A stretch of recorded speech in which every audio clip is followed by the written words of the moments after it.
The Senate Committee on Foreign Relations will come to order. Welcome, Senator Rubio. Before we start, I'll tell you what we're going to do here. I'm going to make an opening statement. Senator Shaheen is.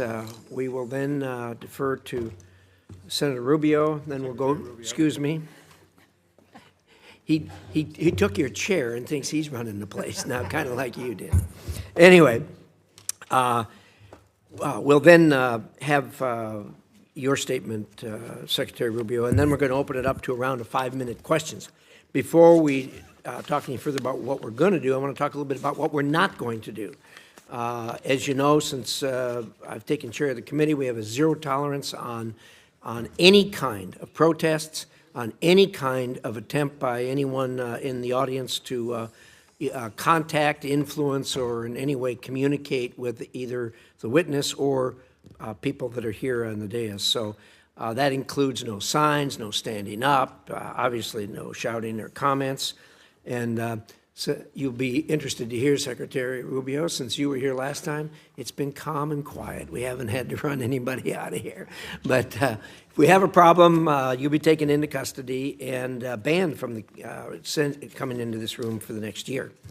So with that, I would like to say a warm welcome back, Senator Rubio. We're always glad to have you here and so glad you're happy to spend time with us. You've picked up a little bit more responsibility since we saw you last time, but you don't look any worse for the wear, so I think you can handle it. And it's good to have you here again. Under President Trump and your work at the department, this administration has accomplished incredible things in a short period of time. To name a few, a secure border, a ceasefire between India and Pakistan, continued pressure on both the Russians and the Ukrainians to end the war, and the return of American hostages from the clutches of Hamas. You've instituted a return to the office for states' employees and a return to a merit-based hiring system, ensuring the department can deliver for the American people. And of course, the Trump administration has sought to overhaul our federal spending, cutting much of the waste and abuse that wreak havoc on America's bottom line. Indeed, today up here, one of the main concentrations we have of the view is the fact that we're going upside down $1 trillion every 150 or so days. You've done all of these things while maintaining our strong presence abroad. This committee has worked hard in a bipartisan manner to approve 31 nominees for posts here and overseas to make sure you have the staff you need. And we continue to do so because you can't be everywhere at once, and the U.S. must have high-level representation on the world stage. This is important because we face threats from all across the globe. Actors from China to Russia, from North Korea to Iran have united in an authoritarian axis bent on weakening the United States. I believe China is America's greatest long-term competitor. But the previous administration treated China like an ally we disagreed with rather than an aggressor that takes advantage of America and our allies at every level. The Chinese government is fundamentally different from the United States. Where America promotes free markets and innovation, the CCP clamps down on businesses and steals American intellectual property. Where we believe that every person has God-given rights, the Chinese government commits genocide against Uyghurs and other minorities in China and harasses dissidents here in America. We want to work with you to ensure you have the tools you need to counter Chinese influence, including through the Development Finance Corporation and the Millennial Challenge Corporation. To truly counter China, we need to catalyze private sector growth worldwide where we can. As you know, China is not the only threat. Over the last decade, particularly in the last 3 years, Putin's aggression has created the largest security crisis in Europe since the Second World War. President Trump is working diligently to help end this conflict. We need to keep pushing our European allies to increase cooperation on security. Some have already boosted their defense spending to 5%, but many still need to take stronger steps to confront the threats they face from Russia. In the Middle East, even after the president's successful trip, tensions remain high. Hezbollah remains a disruptor to reform in Lebanon. Baghdad must work to disarm Iranian-backed militias. Israel remains under constant threat from Hamas and Iran's other proxies. And we all hope Syria's government lives up to the opportunity you and the president have given the country with sanctions relief. Meanwhile, The maximum pressure campaign this administration is reinstating on Iran is very promising. We stand a real chance at bringing greater stability to the Middle East. I know you and the President will continue this important work. Finally, I greatly appreciate President Trump's efforts to address long-standing issues with our foreign military sales process. Rebuilding our defense industrial base is critical to America's long-term national security, and FMS reform can play a vital role in that effort. However, I should note that many of the problems that plague the FMS process are the result of less than desirable policies and practices at the Department of Defense. It is in our interest to expand our defense production capacity and deliver needed capabilities to our allies. This committee has always worked closely with the administration on foreign military sales, and I know this will continue under your leadership. Secretary Rubio, as you and President Trump remake the State Department, I hope you'll consider this committee a partner and closely collaborate with us. As you bring the department into the 21st century through thoughtful reforms, I hope to finally see implementation of my Secure Embassies Construction Counterterrorism Act and Mission in a Box Act. These laws will help build new embassies easier, faster, and more cost-effectively, consequently freeing our personnel to conduct diplomacy abroad that advances American interests while better positioning the U.S. government to outcompete adversaries like China. Everyone who sits or has sat on this dais, including you, cares deeply about America's standing in the world. I look forward to hearing your vision for the ongoing State Department reorganization and how it will protect our national security interests.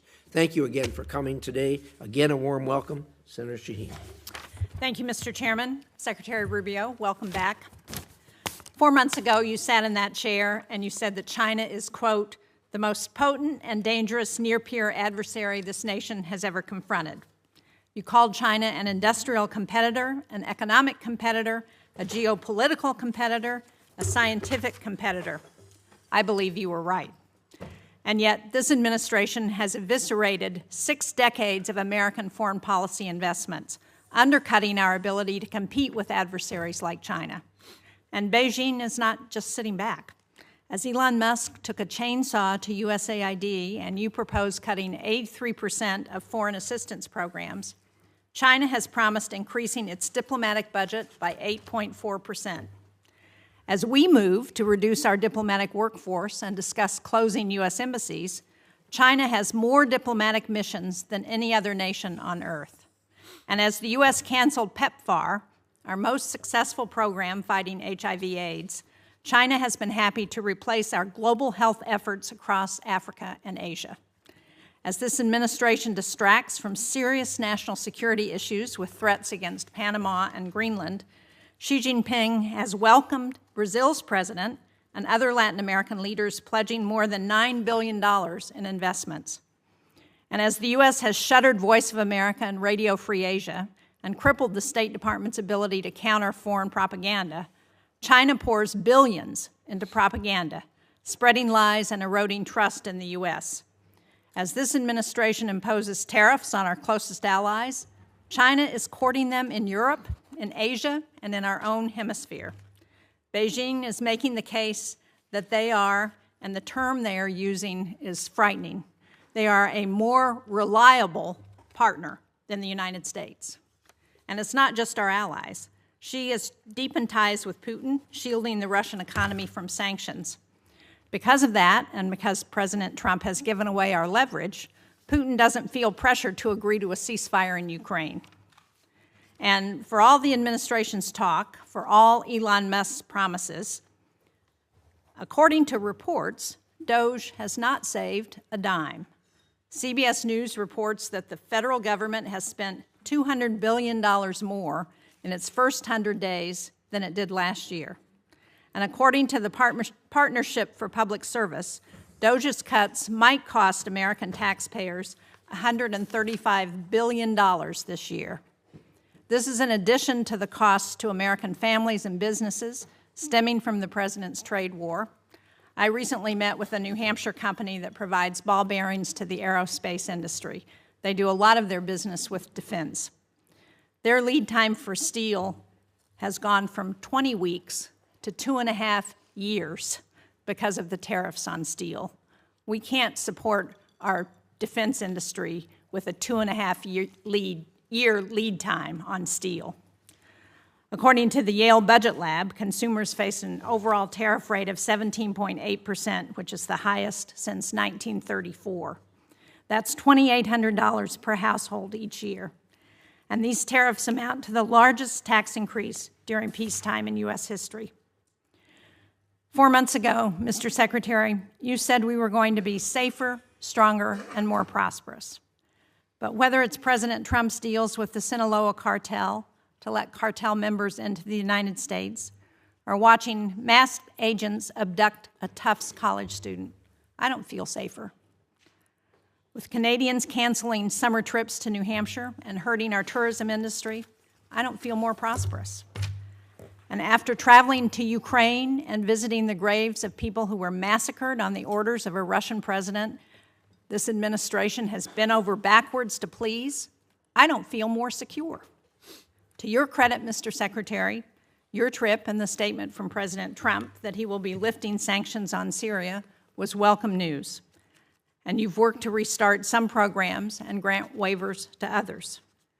But contrary to what we've heard, life-saving health and humanitarian aid is still not flowing in any meaningful way. My staff was just in Africa. We have photos of the empty shelves and closed-down clinics. We were promised a golden age for America, but instead our disease surveillance programs are down, our counterterrorism programs are in chaos, the ceasefire in Gaza has ended and fighting has begun again, and we have unilaterally disarmed against some of our most dangerous adversaries. You know, one of the things that I'll never forget in the past 4 months is my trip to Ukraine, where we stopped in Poland, which has been one of the most pro-American countries in the world. But because of the cuts and the stop work orders, we met with one civil society leader who was working with Ukrainian refugees, and he said to me, to the Codel, we always looked up to Americans. You were our trusted ally. My trust in America is broken. They were told to remove all the American flags with the halt on assistance to foreign assistance. Removing all the American flags is a sad commentary on the foreign assistance legacy for this administration. American flags coming down around the world. Thank you, Mr. Chairman. Well, thank you, Senator Shaheen. Secretary Rubio, there appears to be a modest disagreement in view of the condition today. It's your turn. Close the gap for us, please. Thank you. It's an honor to be here on behalf of the National Archives, and in addition to... We don't have time for you to list. Okay, well, we'll focus on state today. I appreciate the opportunity to speak to you today. You know, when I came here 4 months ago, I told you that what I wanted was a State Department that was at the heart and soul of American foreign policy, that it was the single biggest driver both of action but also of ideas, and we're well on our way to achieving that. And the way I'll talk about some of the individual things we've accomplished during that time, but first let me explain sort of some of the processes by which we seek to arrive at it. The first is a reorganization of the way the State Department functions. And we have sort of previewed that with the committee and many of the individual members. Obviously, we'll have to come, we've taken input and are taking input now through the notice process, and then we'll come back to you with a formal congressional notification once. But we are taking a lot of the input, both provided by individual members and your staff, but also from inside the building. But if I could simplify the goal is this, and that is... Yeah, all right, first...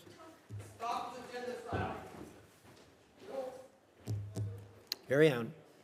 The goal is to drive power and action in our agency to the regional bureaus and to our embassies on everything we do. We want our foreign policy to be holistic. So, for example, we recognize that the set of factors, both in diplomacy and foreign aid in Guatemala or in Trinidad or in Jamaica, are going to look different than they may somewhere in Africa, somewhere in the Indo-Pacific region. And we want those decisions and the influence over those decisions to be made, to be driven to the regional bureaus. And so what we've done is we've taken a lot of the functional bureaus and functional processes and moved them under the purview of the regional bureaus and the career individuals that serve there, and ultimately down to the embassy. One of our first tests, Senator Shaheen, is going to be in Syria. We don't have an embassy in Syria. It's operating out of Turkey. But we need to help them. We want to help that government succeed because the alternative is full-scale civil war and chaos, which would, of course, destabilize the entire region. And we are going to allow our people on the ground, both our embassy personnel at the Damascus embassy located in Turkey, and for the short period of time, at least, or in the interim, our ambassador in Turkey, to work with local officials there to make determinations about what kind of aid they need. Is it humanitarian? Is it improving law enforcement or governance functions? We think it's going to be the first test of this new model, but I strongly believe that our decisions and the power to drive decisions and the decisions and the inputs that we're taking have to be driven in many cases from the bottom up, not from the top down, and focused on the fact that there is unique sets of factors in individual parts of the world that require different priorities and attention. And ultimately, foreign policy, mature foreign policy, requires a balancing of interests. That's just a fact. Okay? Our human rights agenda is going to look different in certain parts of the world than it will in others. That doesn't mean that we as a people have abandoned it. That means that in a world where you need to conduct real foreign policy in a mature and structured way, there are ways you're going to have to balance all these.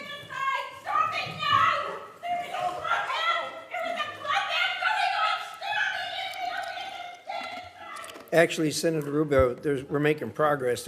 There's protesting in English now.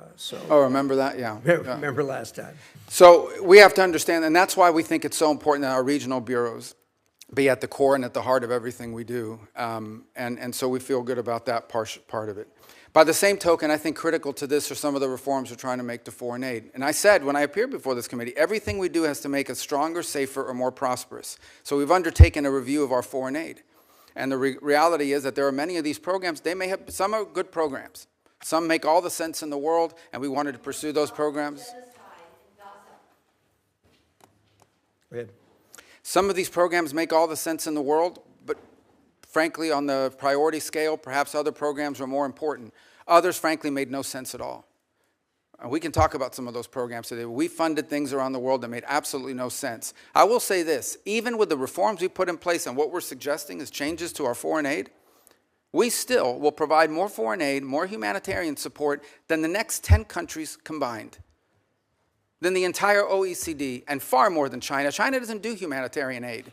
China does predatory lending. That's what Belt and Road Initiative is. That's what all of their aid. They have zero record of doing humanitarian aid in the world. And frankly, they don't know how to do it. They have no interest in doing it. What they're very good at is going into some country, making you a loan, and then holding that debt over your head. And that's what they continue doing. By the way, you have to hire a Chinese company to do it. So I don't agree with this assessment that there's no evidence whatsoever that China has either the capacity or the will to replace the U.S. in humanitarian assistance, in food deliveries, or in developmental assistance for that matter. We provide development assistance. They provide debt traps. And that's a point over and over again around the world that we've made, and we found receptive audiences to it. Now look, anytime you undertake reforms of this magnitude that needed to be made, you're going to have hiccups and you're also going to have controversy. But these reforms had to happen. At USAID, 12 cents of every dollar was reaching the recipient. That means that in order for us to get aid to somebody, we had to spend all this other money supporting this foreign aid industrial complex. We're going to find more efficient ways to deliver aid to people directly, and it's going to be directed by our regional bureaus, and it's going to sponsor programs that make a difference, and it's going to be part of a holistic approach to our foreign policy. And I look forward to engaging with this committee and the appropriators as well, and ensuring that we get to the right place on that. My last point I would make, and this is something I am very proud of. I believe, and I'm not besmirching anyone else, but I believe that the approach we have taken at the State Department, and frankly at USAID, but at State Department, to move forward reforms that involved intake from all of our partners, that required input from people within the building. Many of the reforms we've made were driven by people inside the building, many of whom have worked there for 20 or 30 years. And now we are engaged with Congress, both in the House and Senate, in a comment period where we're taking many of your comments and are making changes to our organizational proposals that we look forward to bringing back to you with an official congressional notification. And even after that, there'll be an opportunity to move forward. But the State Department had to change. I'm telling you, it was no longer at the center of American foreign policy. It had often been replaced by the National Security Council or by some other agency of government, when in fact we have these highly talented people, many of whom have served in multiple posts around the world and have a holistic view of how foreign policy needs to be conducted, that were being edged out. Because you know what? When I get a decision memo early on at the State Department and they would hand me these memos, there were 40 boxes on this piece of paper. That means 40 people had to check off, yes, okay, before it even got to me. That's ridiculous. That takes too long. That's why people said don't use State Department. They take too long and it's too cumbersome. And any one of those little boxes didn't get checked, the memo didn't move up the chain. That can't continue. We can't move at that pace in this world. Events happen quickly, and we have to be able to move at the pace of relevance. And so I hope to work with you in a productive way to make that possible. You're not going to like all the changes, but I want you to know what the intent of the changes are. It is not to dismantle American foreign policy, and it is not to withdraw us from the world. Because I just hit 18 countries in 18 weeks. That doesn't sound like much of a withdrawal.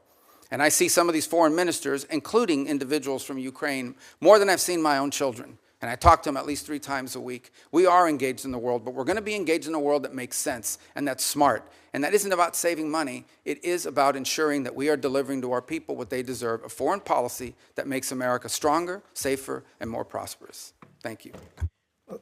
Thank you, Senator Rubio. We're going to do a round of questions. We'll go 7 minutes since we have a secretary here. And I'm going to start. One of the things that you mentioned, and admittedly, what we're dealing with here is a large number of subjects. I want to focus on one that Senator Shaheen and I have worked together on, and that's the Syria matter. Thank you and the President for suspending or lifting the sanctions on Syria. I think the next step, and I think you agree with us that both Syria and Lebanon are opportunities for us. And we need to explore the opportunities with a careful eye on what's going on to make sure it stays on track.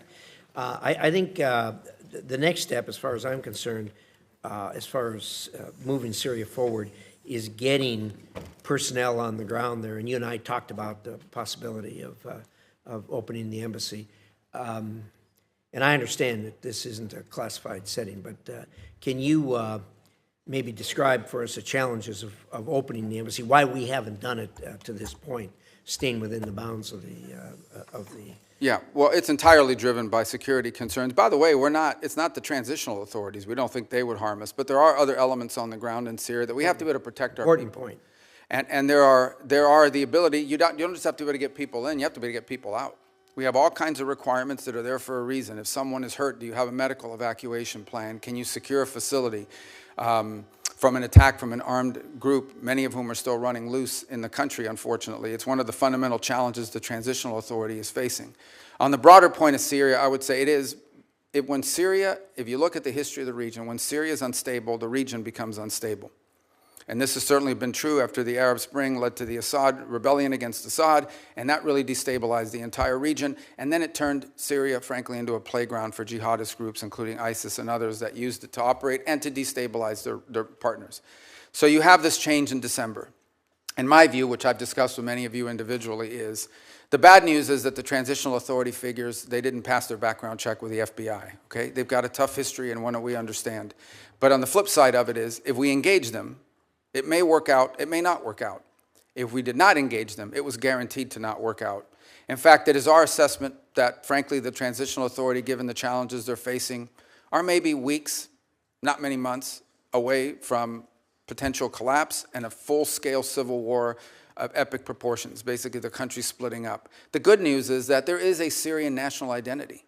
It is one of the places in the Middle East where Alawis and Druze and Christians and Sunni and Shia have lived and Kurds have lived alongside each other underneath the banner of a Syrian identity until it was broken by a butcher, Assad, who pitted them against each other. So they face a number of challenges. The first is they are dealing with deep internal distrust in that country because Assad deliberately pitted these groups against each other. He claimed to be the protector of the Alawis and the Christians and pitted them against the Druze or whoever else he wanted to, and the result is a deep level of distrust. The second is the displacement, upwards of 6, 7, 8 million Syrians living abroad. Very successful, by the way, in the countries they go to. But we need to figure out how we can enable the transitional authority to create an environment where they come back home, where they can come back to their homes, where they can help rebuild their economy. But what prompted the president to move quickly on sanctions? Because we had a plan. We engaged with the foreign minister at the UN here in New York. We gave him a visa to come into the country. We allowed their finance minister to come to World Bank meetings here in Washington, D.C. The next step was I was going to meet with the foreign minister, and some of you may have met with him already at Munich, but I was going to meet with him in Turkey at the NATO gathering. But the president had an opportunity to meet with al-Shara, and frankly, he made a bold decision. I'll do it. I'll meet with them under the Saudis and the Turks that encouraged that. And the rationale and the reason is we need to, right now, the most important thing is that partnering nations, the nations in the region want to get aid in, want to start helping them, and they can't because they're afraid of our sanctions. So they don't. The lifting of the sanctions, its most immediate impact will be to allow neighboring countries to begin to assist the transitional authority to build governance mechanisms that allow them to actually establish a government, unify the armed forces under one banner and the like.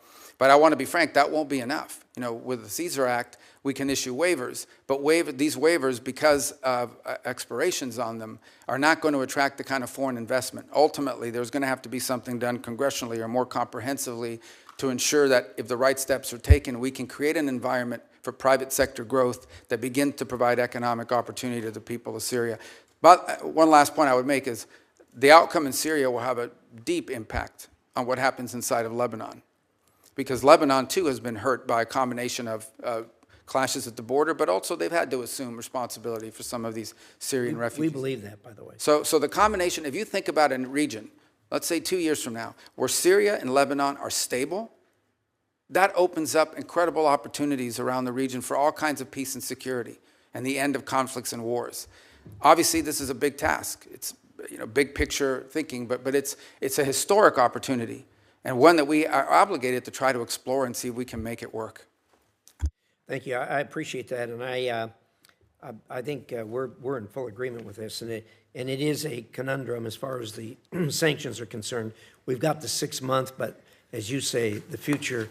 It's hard to predict the future since it hasn't happened yet, as Yogi Berra used to say, and there are real issues and risks in the future. We can take it a step at a time. You issued a visa to the foreign minister. Senator Shaheen and I met with the foreign minister in Munich. You issued him a visa to come to New York, which was important to meet with other heads of state.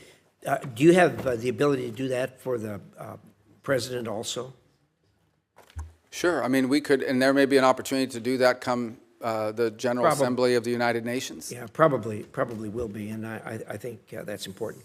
Let me,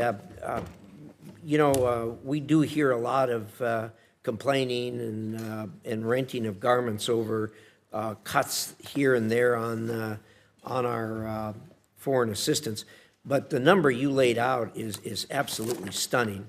That the United States contributes more to foreign aid than the next 10 countries put together. I mean, that's an absolutely stunning number. So I guess what you're telling us, before we feel too guilty about it, that we need to look around and compliment ourselves for what we are actually doing and have been doing for a long time. Fair statement?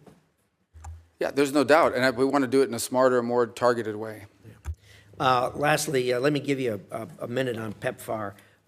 People talk a lot about the cutting in PEPFAR. And I think virtually everyone here supports PEPFAR.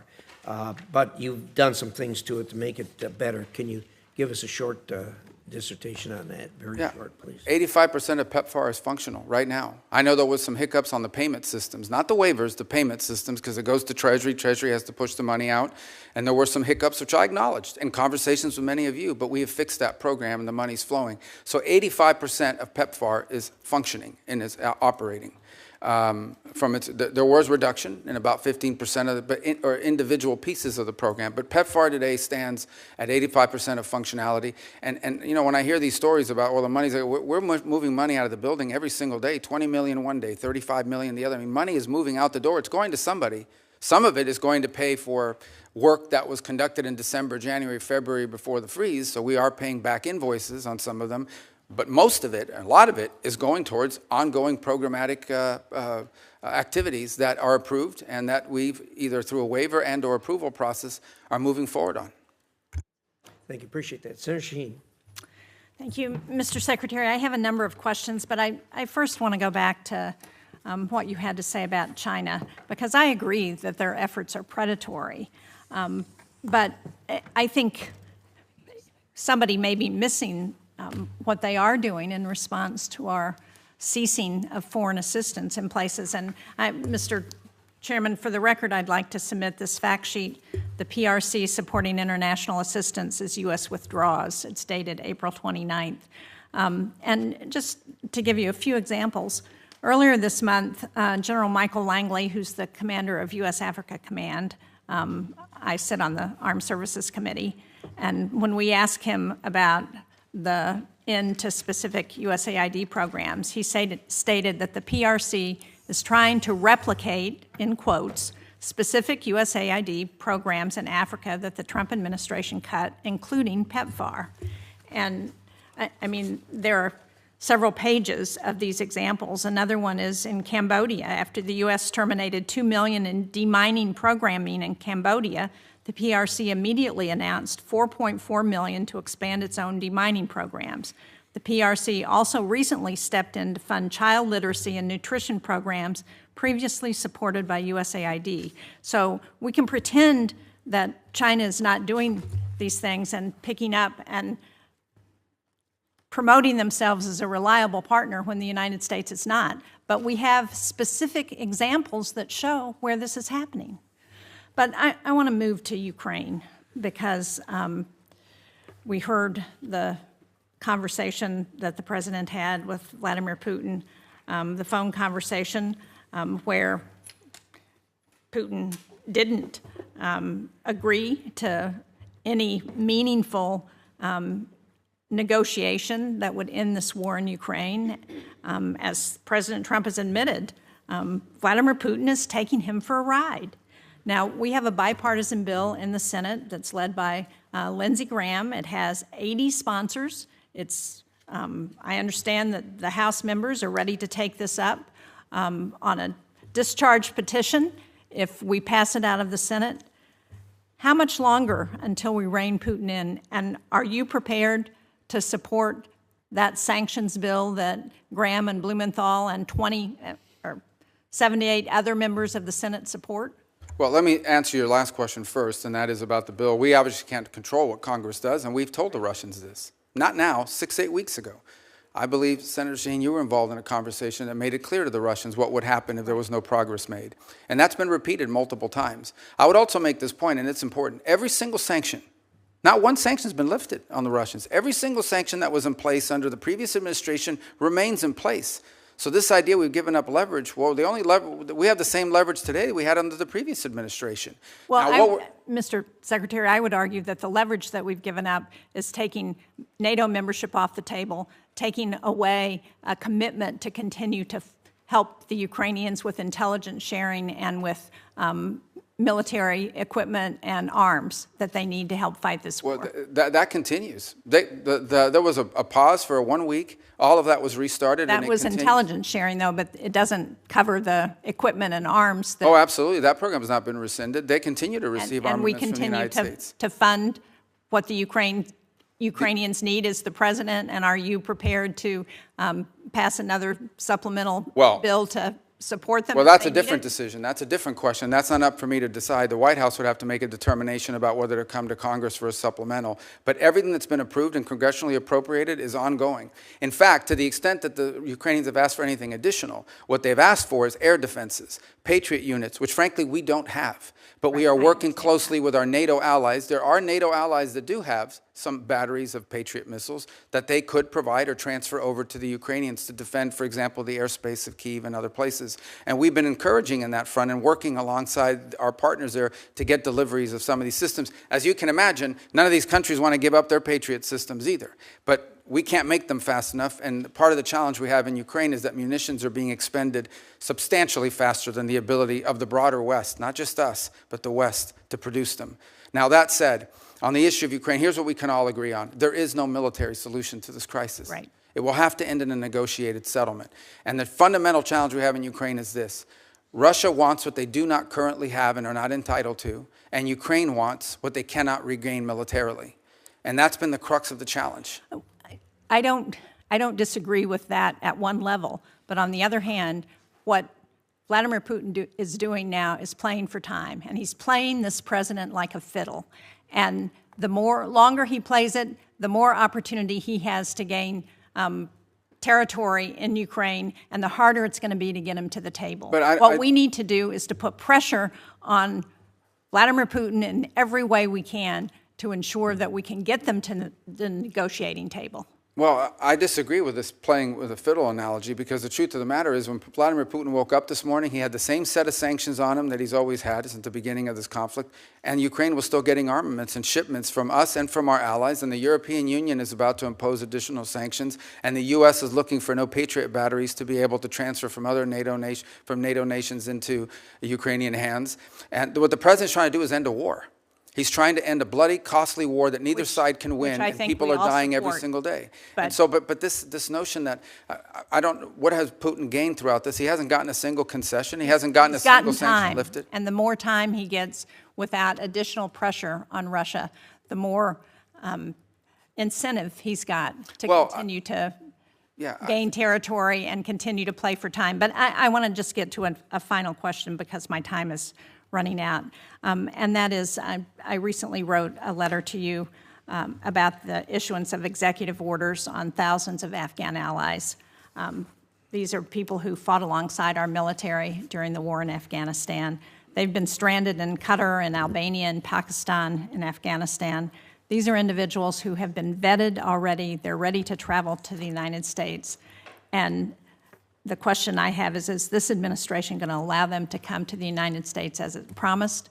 Because unless we're willing to keep our commitments to those people who were willing to fight and die alongside of us, then how can we ever ask people to do that again? Yeah, a couple points. Some of those are I think the issues that is getting mixed up here is whether we are going to pay for them to fly to the United States once a visa is issued, or whether they have to find their own transportation to the U.S. So there's two separate topics: our payment to move people forward, but also the issuance of the visas.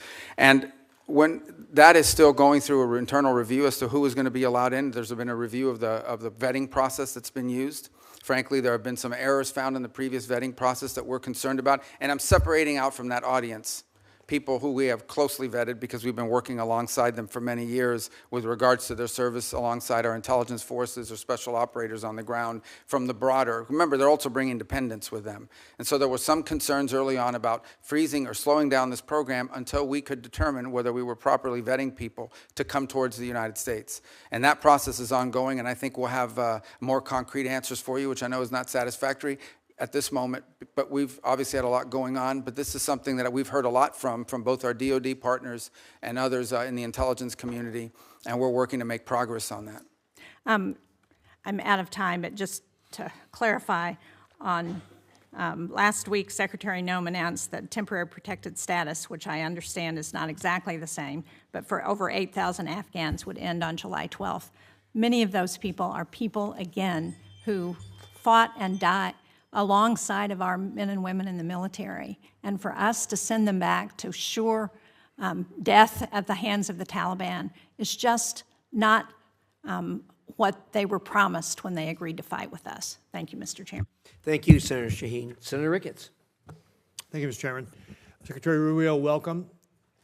The United States is at its most dangerous time in our history since World War II.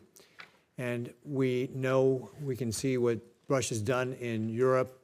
We know the increasing aggression of communist China, Iran, North Korea. I want to hit upon Iran real quickly here. As you know, this is a theocracy that's got brutal mullahs and corrupt military. They chant death to America, death to Israel. You've had 4 rounds of negotiations with them so far, and I think you framed it best when you said earlier this month they have to walk away from sponsoring terrorists, they have to walk away from helping Houthis, they have to walk away from building long-range missiles that have no purpose to exist other than having nuclear weapons, and they have to walk away from enrichment. That was your quote earlier. And that enrichment is particularly important, as you've stated, and Steve Witkoff reemphasized over the weekend, the ability to enrich at 3.67% for a civilian program. It only takes a few weeks to get to 90% for a military-grade weapon. Now, what I'd like you to just talk about real briefly is, what are you thinking about when you say they've got to get rid of their nuclear program, they've got to have complete disarmament? Is it still the policy that they cannot be allowed to enrich at all in Iran? Thank you. Well, obviously, these are ongoing, I hope to be ongoing negotiations, because the alternative would be far worse, in my view, but maybe necessary. But we hope that we can reach an agreement with Iran. So here's the baseline that I've described to everybody on it. If what Iran wants is a civil nuclear program, energy, the ability to develop nuclear energy, there's a model for that multiple countries around the world currently follow. And that allows them to build reactors and then bring in enriched material and use it to generate electricity. And that's a model that will be available to Iran potentially if they choose to take it. If, on the other hand, they want to retain enrichment capability. And I just described this because if anyone's watching this or in the future, this can get a little complex. All of you understand it, but for the general public, it's important when you get into the details of this. Once you know how to enrich at any level, all you need is time to be able to enrich at a higher level. And they've already proven the ability to enrich at a higher level. In fact, they have and are doing so now. In fact, their legislative branch passed a law requiring them to break JCPOA and enrich way beyond, well beyond 60%. So you're absolutely right. About 90% of the work of enrichment is getting to that 3.67 level. After that, the rest of it is just a matter of time, not to mention what the gap is from the 20% for medical isotopes, which is the other thing they insist upon. So the Iranian position is that they don't just want energy. They claim that enrichment is a matter of national pride. It is our view that they want enrichment as a deterrent. They believe that it makes them a threshold nuclear power and as a result becomes untouchable. And that is the crux of the situation we're facing right now. And there are other actors, and I won't go much deeper into it, but there are other nation states in the region that are also range from uncomfortable all the way to view as an existential threat the belief that Iran could ever be in a position of maintaining its enrichment capability in the long term that could quickly be weaponized. So that is the basis upon which we are negotiating with the Iranians. Our hope is that we can encourage them to show them a path towards prosperity and peace that allow them to develop their economy, that allow them, if they want, to have a civil nuclear energy program like other countries around the world have without enrichment. And it's our hope we can encourage them in that direction. The president has been very clear, and I won't elaborate any further, that they are never going to get a nuclear weapon. That is not going to happen. But I much prefer, and I would venture to guess all of you would much prefer, if we could reach an arrangement where they agree to this off-ramp, to this pathway towards prosperity and peace, as opposed to the road they have been on for the last 20 years. And it will not be easy. But that's the process we're engaged in now. Right, thanks. So let's go to Communist China, because they're the greatest existential threat that we face as a nation. We both agreed last time you were before this committee that we need an all-of-government, not just an all-government, but we also need an all-of-society approach on how we face Communist China. This was illustrated in a recent table talk exercise that I did with Senator Coons and others, and I'm talking about contingency where Beijing tries to do an energy quarantine on Taiwan to force them to capitulate. And obviously unlocking Americans' energy is one of the ways that we can help counter this with LNG and biofuels, some of our strongest tools to be able to help our allies and partners. Cutting red tape, unleashing American energy in the private sector, we're positioned to be an energy supplier here of choice. But we need the infrastructure in place, and that includes having a West Coast LNG terminal. Can you talk a little bit about what you're thinking about when it comes to this type of contingency with regard to an energy quarantine in Taiwan and how the administration would approach that? Well, first of all, it would be devastating. The U.S., as you know, has agreements in place and assurances it's made on maintaining the status quo in that region, and those will remain viable without trying to be alarmist here. We know what those are, and we hope that never happens. But I think the broader issue that you touch upon, which I don't think is widely understood, again, members of the committee who follows this closely understand it, but more broadly, is the dangerous imbalance that has developed between China and the rest of the world on a number of fronts. The first is on access to rare earth minerals, which they have secured access rights all over the world on virtually every continent. They are predominant and or leading in their access. And it's one of the points of frustration that I have. You go to a country and you see how much money we've given in humanitarian aid, but when it comes to rare earth mineral rights and exploited, rights to natural resources, it's all on the Chinese side. So where's the connection between the aid we give to help countries survive and the fact that the Chinese are going in and somehow from these governments, bribery or otherwise, getting a hold of all these rare earth minerals and leases and contracts all over the place, not just in Africa, in Latin America, all over the place. The second is processing. They process all these rare earth elements. So we are literally, if they decide one day we're going to cut the world off, and they've threatened to do so to some extent with these trade negotiations, you won't be able to build an engine in this country. You won't be able to build a rocket or any of the things that we use in daily life. This is a very dangerous situation that's developed that has to be addressed as well. A lot of it will require domestic changes in our own country and building up our own domestic capabilities, for example, to refine rare earth minerals and to process, but also just to make things. Pharmaceuticals, another dangerous imbalance. We were, all this talk about them getting close to the Europeans, they're dumping on the European market. They're dumping electric cars. They're dumping all kinds of products because they're overproducing. They don't consume. So they dump all these products onto the European marketplace. But you know what the Europeans are very concerned about, the Italians in particular? They used to lead the world in pharmaceuticals, at least in the precursors and the key elements and the basic ingredients. Now the Chinese dominate 80-something% of that industry. They could cut off our medicine. So I think when you talk about energy, I could apply that to a host of critical industries in the 21st century. If we don't address that imbalance, which is what we're hoping to do with some of the trade proposals, but also domestic matters that the administration is taking on, we're going to be in real tough shape here very soon if we're not already. Thank you very much, Mr. Secretary. I see my time is up, but I look forward to continuing to talk with you about how we can create this all-of-society strategy to be able to fight back against Communist China, because you just laid out a lot of the things that we're at risk at, and we have to have a way to be able to push back on them so that they don't decide to try to take Taiwan by force or try to do an energy quarantine, which could lead to a war which would be devastating for everybody. Thank you, Mr. Chairman. Thank you. A sobering analysis of where we are on the supply chain. Senator Coons. Thank you, Mr. Chairman, Ranking Member. Thank you, Secretary Rubio. Look forward to 2 sessions together today. This afternoon, you'll be in front of the Appropriations Subcommittee. And I think there's going to be some themes across both of these. First, I think we all agree that China poses our single greatest geopolitical threat and that we have no choice but to deter China across the board and to outcompete China. Senator Ricketts and I just traveled to the Philippines and Taiwan and saw directly the challenges that we face there and regionally. And you've recently had some significant successes, the DRC, Rwanda, peace transition, the avoidance of escalation in India and Pakistan, the opening towards Syria. But I also frankly think that there's been a real lack of coordination and some serious harm to our standing in the world with some of the countries that we have worked most closely with over decades.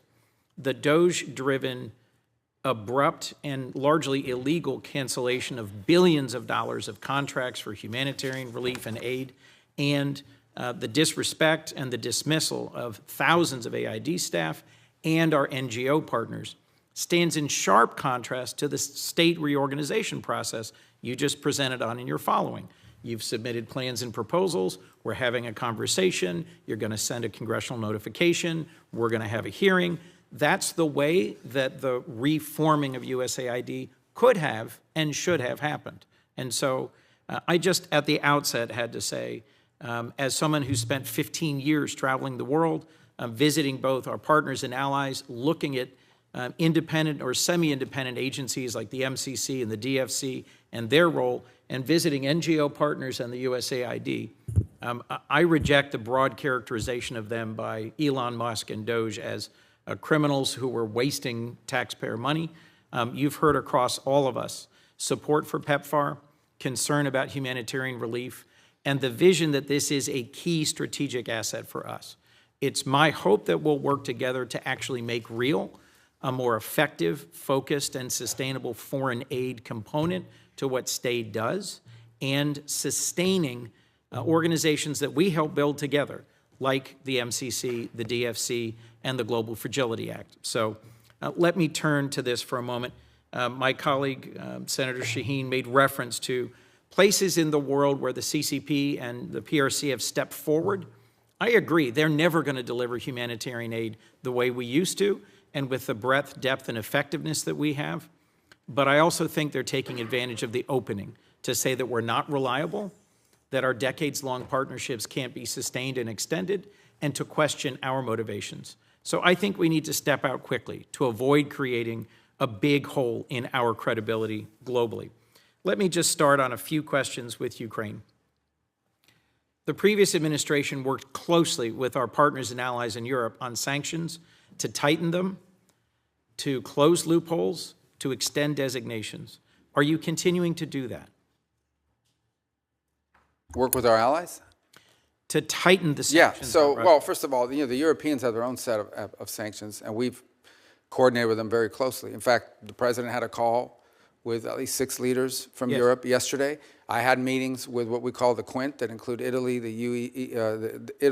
France, the UK, the Germans, the French. So we are in constant contact with them on the work that they're doing. And they're proceeding along their own route. And in fact, in our conversations in the past with the Russians, we made clear to them that the Europeans and ultimately will have to be at the table because they have their own set of sanctions that they're imposing. So the answer to your question is we have worked very closely with them. The president understands fully the options he has available to him, some of which are represented in the bill before the Senate. In the bill before the Senate that Senator Graham and others have led and that I co-sponsor, I think we have an opportunity to put more pressure on Russia and to push Putin to get to the table and to agree to a just and enduring peace. Do you support that sanctions bill? And do you think we should continue to arm Ukraine and to strengthen the sanctions against Ukraine in order to create the conditions for a real negotiation? Yeah, look, it may come to that point. If, in fact, it is clear that the Russians are not interested in a peace deal and they just want to keep fighting a war, it may very well come to that point. The president has made that in the past. Our belief, the president's belief, is he believes that right now, if you start threatening sanctions, the Russians will stop talking. And there's value in us being able to talk to them and drive them to get to the table. We'll see. Look, they have to do this. No one's claiming that this is a guarantee. President Zelensky reversed himself, showed up, was ready and willing to negotiate. And Putin, I think, my view, continues to play for time. Well, so I hope that we can work together to put more pressure on Putin to get to the table and to resolve this. The other thing that I see clearly, and I think many of my colleagues do, is that what happens in Ukraine sets the table for what happens in the Indo-Pacific. That there's an increasing coordination between the Russians, the Iranians, the DPRK, and the PRC. Do you see that as well, Mr. Secretary? Well, we remind our European allies every day that were it not for China, Russia would not be able to sustain this. And they're fully aware of that. And obviously, we all understand the presence of the North Koreans and the Iranian role in this as well. But by the same token, I would say there's a flip side to that, and that is every minute we spend, every dollar we spend on this conflict in Europe is distracting both our focus and our resources away from a potential for a much more serious, much more cataclysmic confrontation in the Indo-Pacific. So the answer is yes, they are related, but they're related both ways. They're related on the one hand by the precedent that it could set, but they're also related by the fact that every minute that we spend on this conflict that cannot be won by military means, every resource that's expended into it is money and time that's not being spent on preventing a much more serious confrontation from a global perspective in the Indo-Pacific. You made the point earlier that, in your view, we did not coordinate well enough between countries where we for decades had done humanitarian aid, disaster relief, public health work, and countries that ally with China in terms of resource mining and processing. One of the countries we visited was the Philippines. The Philippines is the most disaster-prone country on Earth. They have more typhoons, volcanoes, earthquakes than anywhere else, and they are a treaty ally of the United States. Yet we abruptly canceled a whole series of programs that provided disaster assistance, development assistance, and humanitarian aid. My hope is that we will work together to follow an appropriate and legal process to reform foreign aid and to align it with our values and priorities. I've long seen the MCC and the DFC as critical components in pushing back on what you correctly perceive as the PRC's extractive engagement with much of their region. What do you see as the future for organizations like the MCC and the DFC? And when we next speak this afternoon, I'll be pressing you on the America First Opportunity Fund and understanding how this nearly $3 billion Agile fund will fit into the picture for the future of aid. Yeah, on DFC, we don't control those two entities. They're independent. They're both undergoing a review. DFC, I think, has the opportunity to potentially even expand. That's not a commitment, but I'm telling you there's talk about that.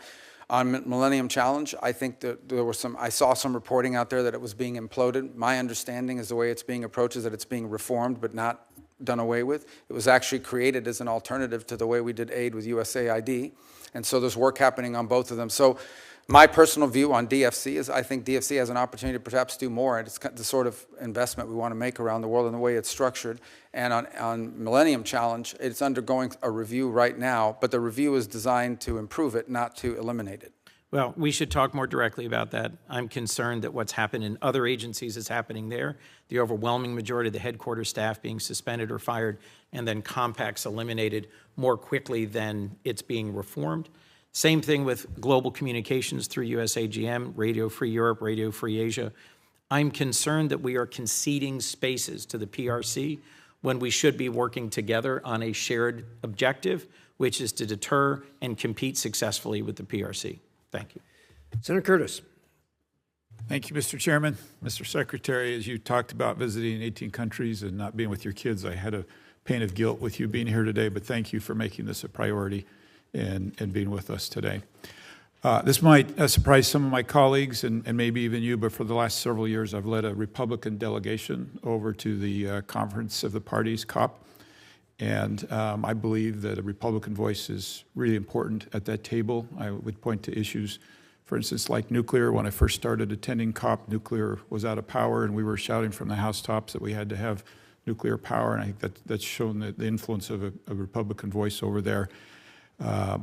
Your agency has done, and I applaud, a lot of reduction in cost cutting. Part of that's been the State Department's Office of Global Change, which would normally handle the COP arrangements. I'm wondering who we would work with, and if you've given any thought of who we can coordinate to make sure the U.S. and that we have a good presence over there in Brazil. Yeah, so that'll be rolled into our Economics Bureau and the restructure. And I think on the energy front, it's actually going to be at the forefront of foreign policy for the next 100 years. One of the reasons why just AI alone and AI development alone is going to put a strain on the amount of energy that it's going to take to produce AI and AI-driven innovations will, we just don't produce enough global energy to meet it. And so it's going to provide two things: the strategic opportunities for nations that can deliver cost-efficient energy and in a sufficient volume. It's going to become an enormous opportunity for these countries to be leaders in the AI space.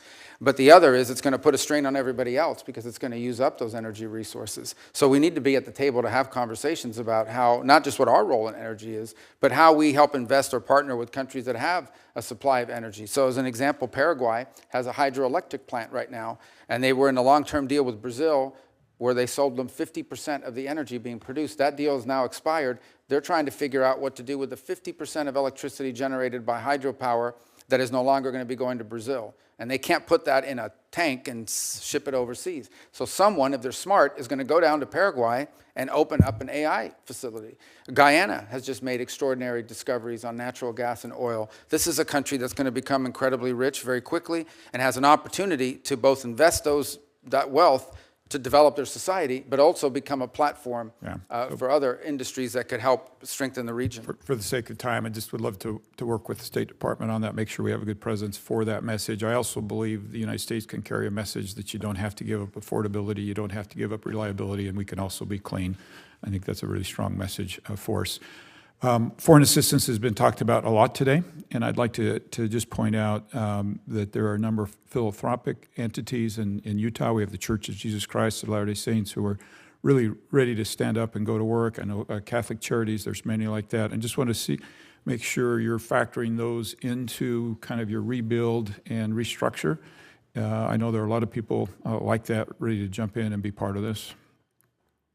Absolutely. And just to go back on foreign aid for a moment, we're going to be doing foreign aid. We're going to be doing humanitarian relief, disaster relief. We're going to be doing all the things we've done before, maybe not some of the same projects, but we're going to be doing all of it. The difference is it's going to be coordinated out of the umbrella of the State Department, and it's going to be part of a cohesive, coherent foreign policy. And it's going to be driven by our embassies and our regional bureaus.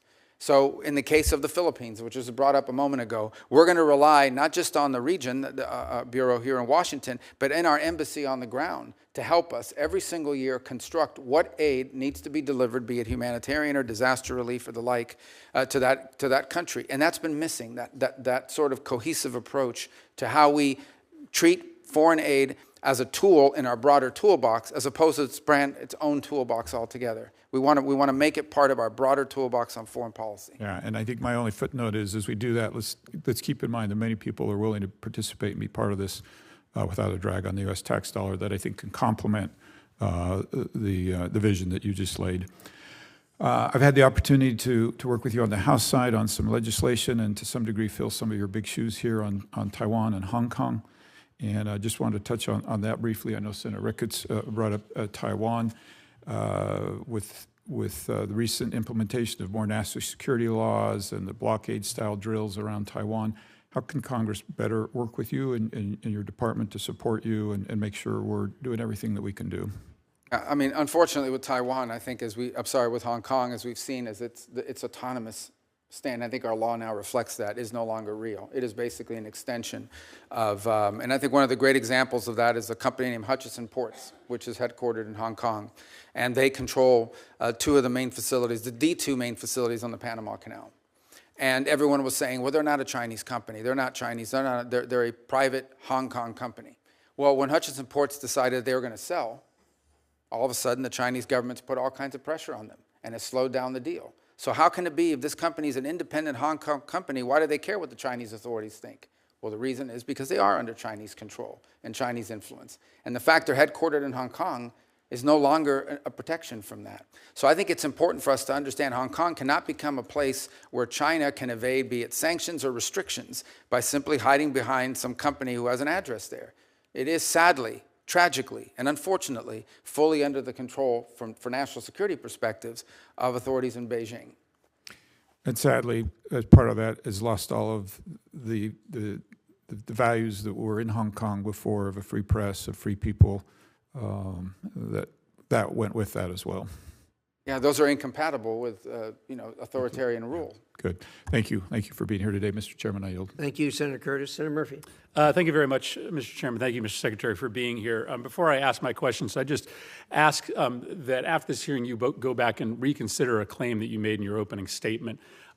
It would certainly shock Americans to hear that only 12% of our foreign aid reaches recipients, needy recipients on the ground, the people who need the help.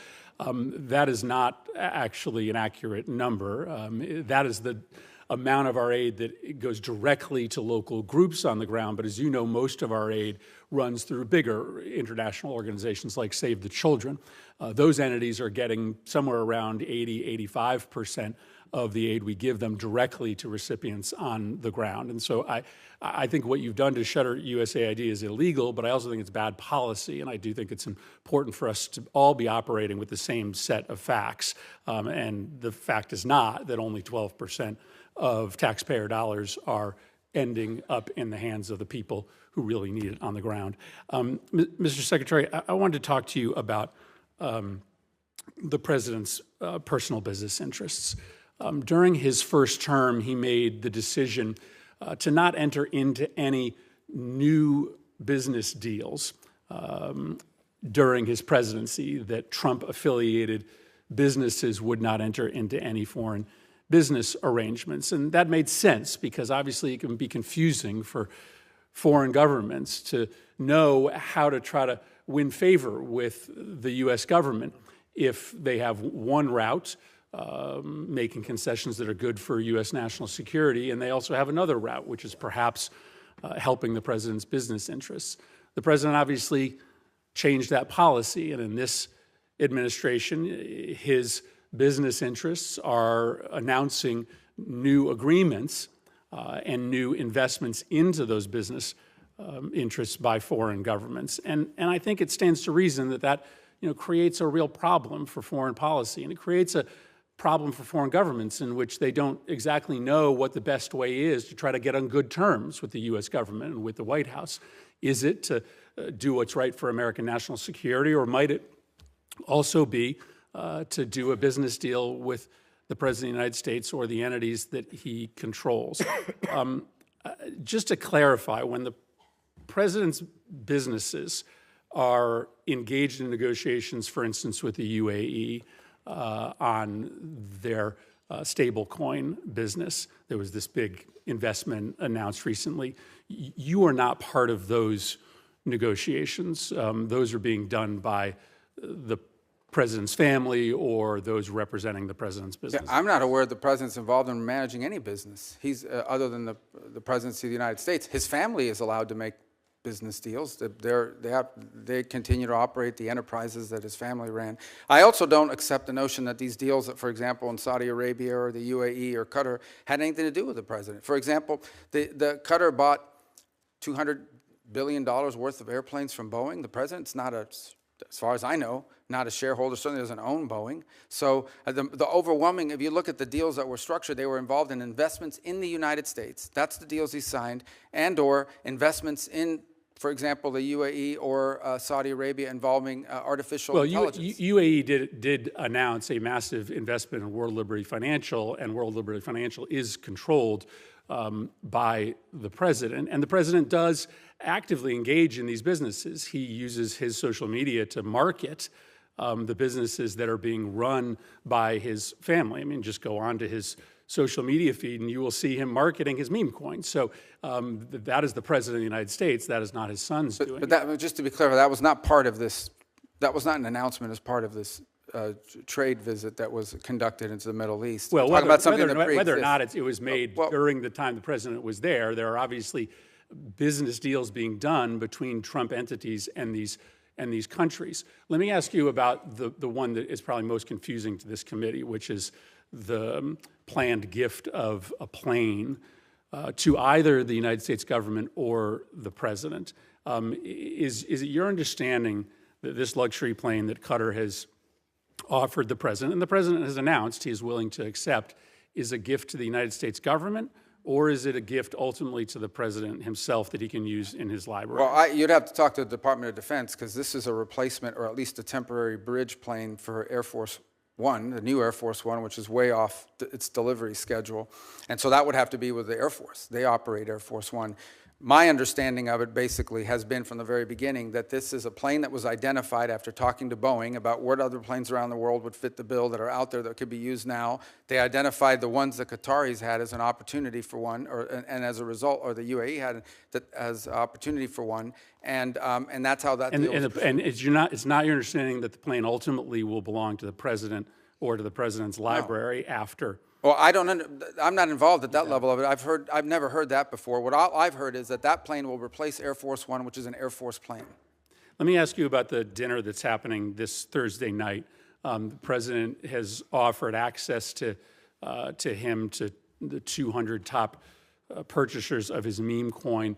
Reports are that maybe about half or more of those individuals who will be meeting with him, many in a VIP reception, are foreigners.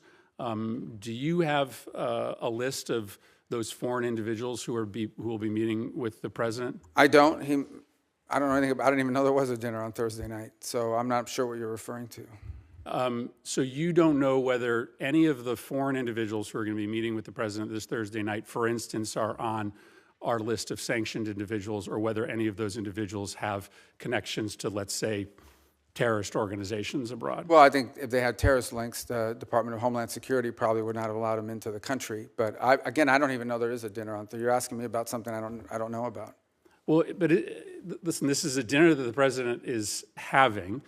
It is likely going to involve some very significant foreign interests. You have to be pretty wealthy in order to be able to get inside this dinner. Isn't that a relevant question for the Secretary of State? Yeah, I'm not the social Which foreign secretary, interests are going to be speaking to the president? I mean, it's kind of naive to believe that they aren't going to be in that room talking about national security matters. Well, I don't think that that's the case at all, because I would be aware if it was the case. The truth of the matter is I interact with government officials and others in governments of other countries. That's what I don't say you're asking me about a dinner I don't know anything about. I can't answer you because I don't know anything about this dinner. It's the first I heard of it. Like I said, I don't keep the president's social schedule. It's not on my phone. It's not in my pocket. I don't even know. I can't comment on a dinner I know nothing about. Yeah, I think that represents a real problem for this committee, because there is clearly a way around the State Department for foreign individuals of significant influence and wealth to be able to directly lobby the president of the United States. But I don't think your that's answer fair. is that you don't know this is happening. Well, I don't know that there's a that dinner. in and of itself is I don't know that there's a dinner, and I don't know what the guest list is, but I can tell you I've run into the president of FIFA from the World Cup. He's here all the time. I see him. He's a private individual. It's not a government entity, and he's met with the president and is friendly with the president. He doesn't have to go through me to meet with the president.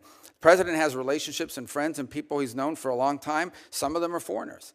That's not unusual. Yeah, but these you're are asking people me he's about a known for specific long dinner time. and These are implying individuals nefarious who just impact. bought I their way can't into comment on a meeting on a with the dinner. president. I think you should probably endeavor to get your hands on the list to make sure that there aren't individuals there who are perhaps contravening national security interests that the Well, I don't Department think of that's, I don't State have any is concern about that. prioritizing. Ultimately, I don't have any concern that the president having dinner with someone is going to contravene the national security of the United States. Thank you, Mr. Chairman.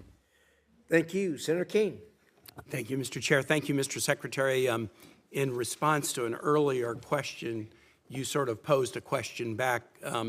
What is one thing that has happened during the Trump administration that has strengthened Vladimir Putin's hand in Ukraine, mentioning that the sanctions were still in place? I just would like to introduce for the record an article dated February 28 from NBC News titled, State Department Terminates U.S. Support of Ukraine Energy Grid Restoration.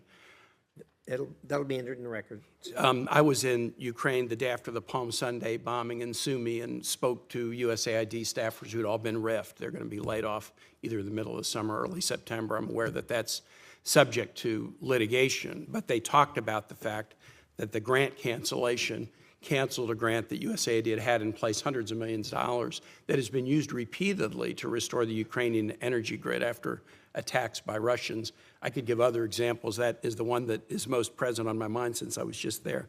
Mr. Secretary, I want to ask you about the program. It's the United States Refugee Assistance Program, and this is a program that state is the manager of, but together with other cabinet secretariats, DHS and HHS. State plays the lead management role, and it is how to manage the U.S. refugee assistance programs in tandem with contractors who help the United States on that. By an executive order on the first day of his presidency, President Trump paused all refugee programs and has canceled contracts to the agencies like the U.S. Catholic Church or Lutheran Refugee Services or HIAS or Church World Services who've been resettling refugees. Those programs are paused. There's litigation about it, but as far as I know, the United States is not, or the administration has not withdrawn the executive order. So there's essentially from this administration no refugee programs for anyone except. In early February, the president announced a special refugee program for Afrikaner farmers, justified A, by some concerns about South African foreign policy, but B, a claim that these were persecuted individuals. So right now, the U.S. refugee program allows a special program for Afrikaner farmers, the first group of whom arrived at Dulles Airport in Virginia not long ago, while shutting off the refugee program for everyone else. Do you think Afrikaner farmers are the most persecuted group in the world? I think those 49 people that came certainly felt they were persecuted, and they've passed every sort of check mark that had to be checked off in terms of meeting the requirements for that. They live in a country where farms are taken and land is taken on a racial basis. Okay. Do you think they're more persecuted than Uyghurs or Rohingyas, or more persecuted than political dissidents in Cuba or Venezuela or Nicaragua, or more persecuted than those who would be threatened should they be returned to Afghanistan by violence by the Taliban? Well, the problem we face there is the volume problem, okay? If you look at all the persecuted people of the world, it's millions of people. They can't all come here. And we had refugee programs that were acting as a magnet for why people to come here. prioritize Afrikaner farmers? Well, because it's a small subset, it's a new issue, and the president identified it as a problem and wanted to use it as an example. But that's different from having these refugee programs that were basically spending money to put people up in communities and accommodate them, and it was acting as a magnet. Millions of people entered this country illegally, and today the border is sealed. Let me challenge you, and I'm just going to say for the public, if you want to understand about the, quote, persecution of Afrikaner farmers, go look at the composition of the South African government. Since July of 2024, there's a government of national unity, and the opposition party to the ANC, the Afrikaner Party, the Democracy Alliance, is part of the governing coalition. They joined the governing coalition a year ago, and the leader of that party was given the remit of agriculture minister, John Steenhuisen. He is the leader of the former Afrikaner Party, still widely representing Afrikaners. He is the Minister of Agriculture in South Africa right now. I assert that this claim that there's persecution of Afrikaner farmers is completely specious. Are you aware ever during the apartheid era in South Africa did the United States establish a special program to allow South African blacks who were treated as second-class citizens in the apartheid program, a special program so they could claim refugee status in the United States? No, because I was probably in 9th grade or 8th grade at the time. Yeah, well, then I don't expect you to know. I'll just tell you, never has there been a special program for Africans to come in as refugees to the United States. We've allowed special programs for people being persecuted for their religion, Soviet-era Jews. We've allowed special programs for people fleeing from communism, Cuba, Vietnam, the Soviet Union.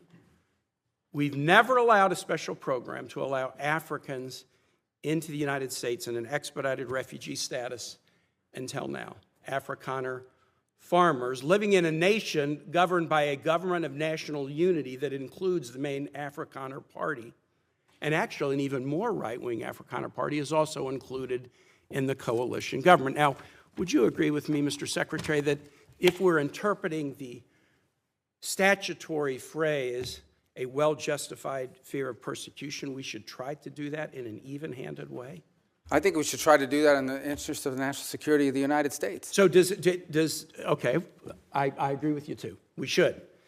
Should we try to do it in an even-handed way? So for example, should we say, if you're persecuted on the grounds of your religion, we'll let you in if you're a Christian, but not if you're a Muslim? I think that the United States has a right to allow into this country and prioritize allowance of who they want to allow to come in. But I think there's but I'm going to ask you, so a well-justified fear of persecution? Yeah, they thought that their farms were being burned down and they would be killed. I think that's a pretty good justification for wanting to come. They're afraid for their lives. And should it be applied in an even-handed way? That's an easy No, our foreign policy doesn't require even-handedness. It requires prioritizing the interest of the United States. The statutory phrase says you are entitled to entrance as a refugee if you demonstrate a well-justified fear of persecution. No, you're not entitled. So you're can allowed. You have a different standard based upon the color of somebody's skin? Would that be acceptable? Well, I'm not the one arguing that. Apparently you are, because you don't like the fact that they're white, and that's why they're coming. I'm just asking you to say that would be unacceptable. Well, no, I would say that the United States... a very easy thing to say. The United States has a right to pick and choose who they allow into the United States. Even based on the color of somebody's skin.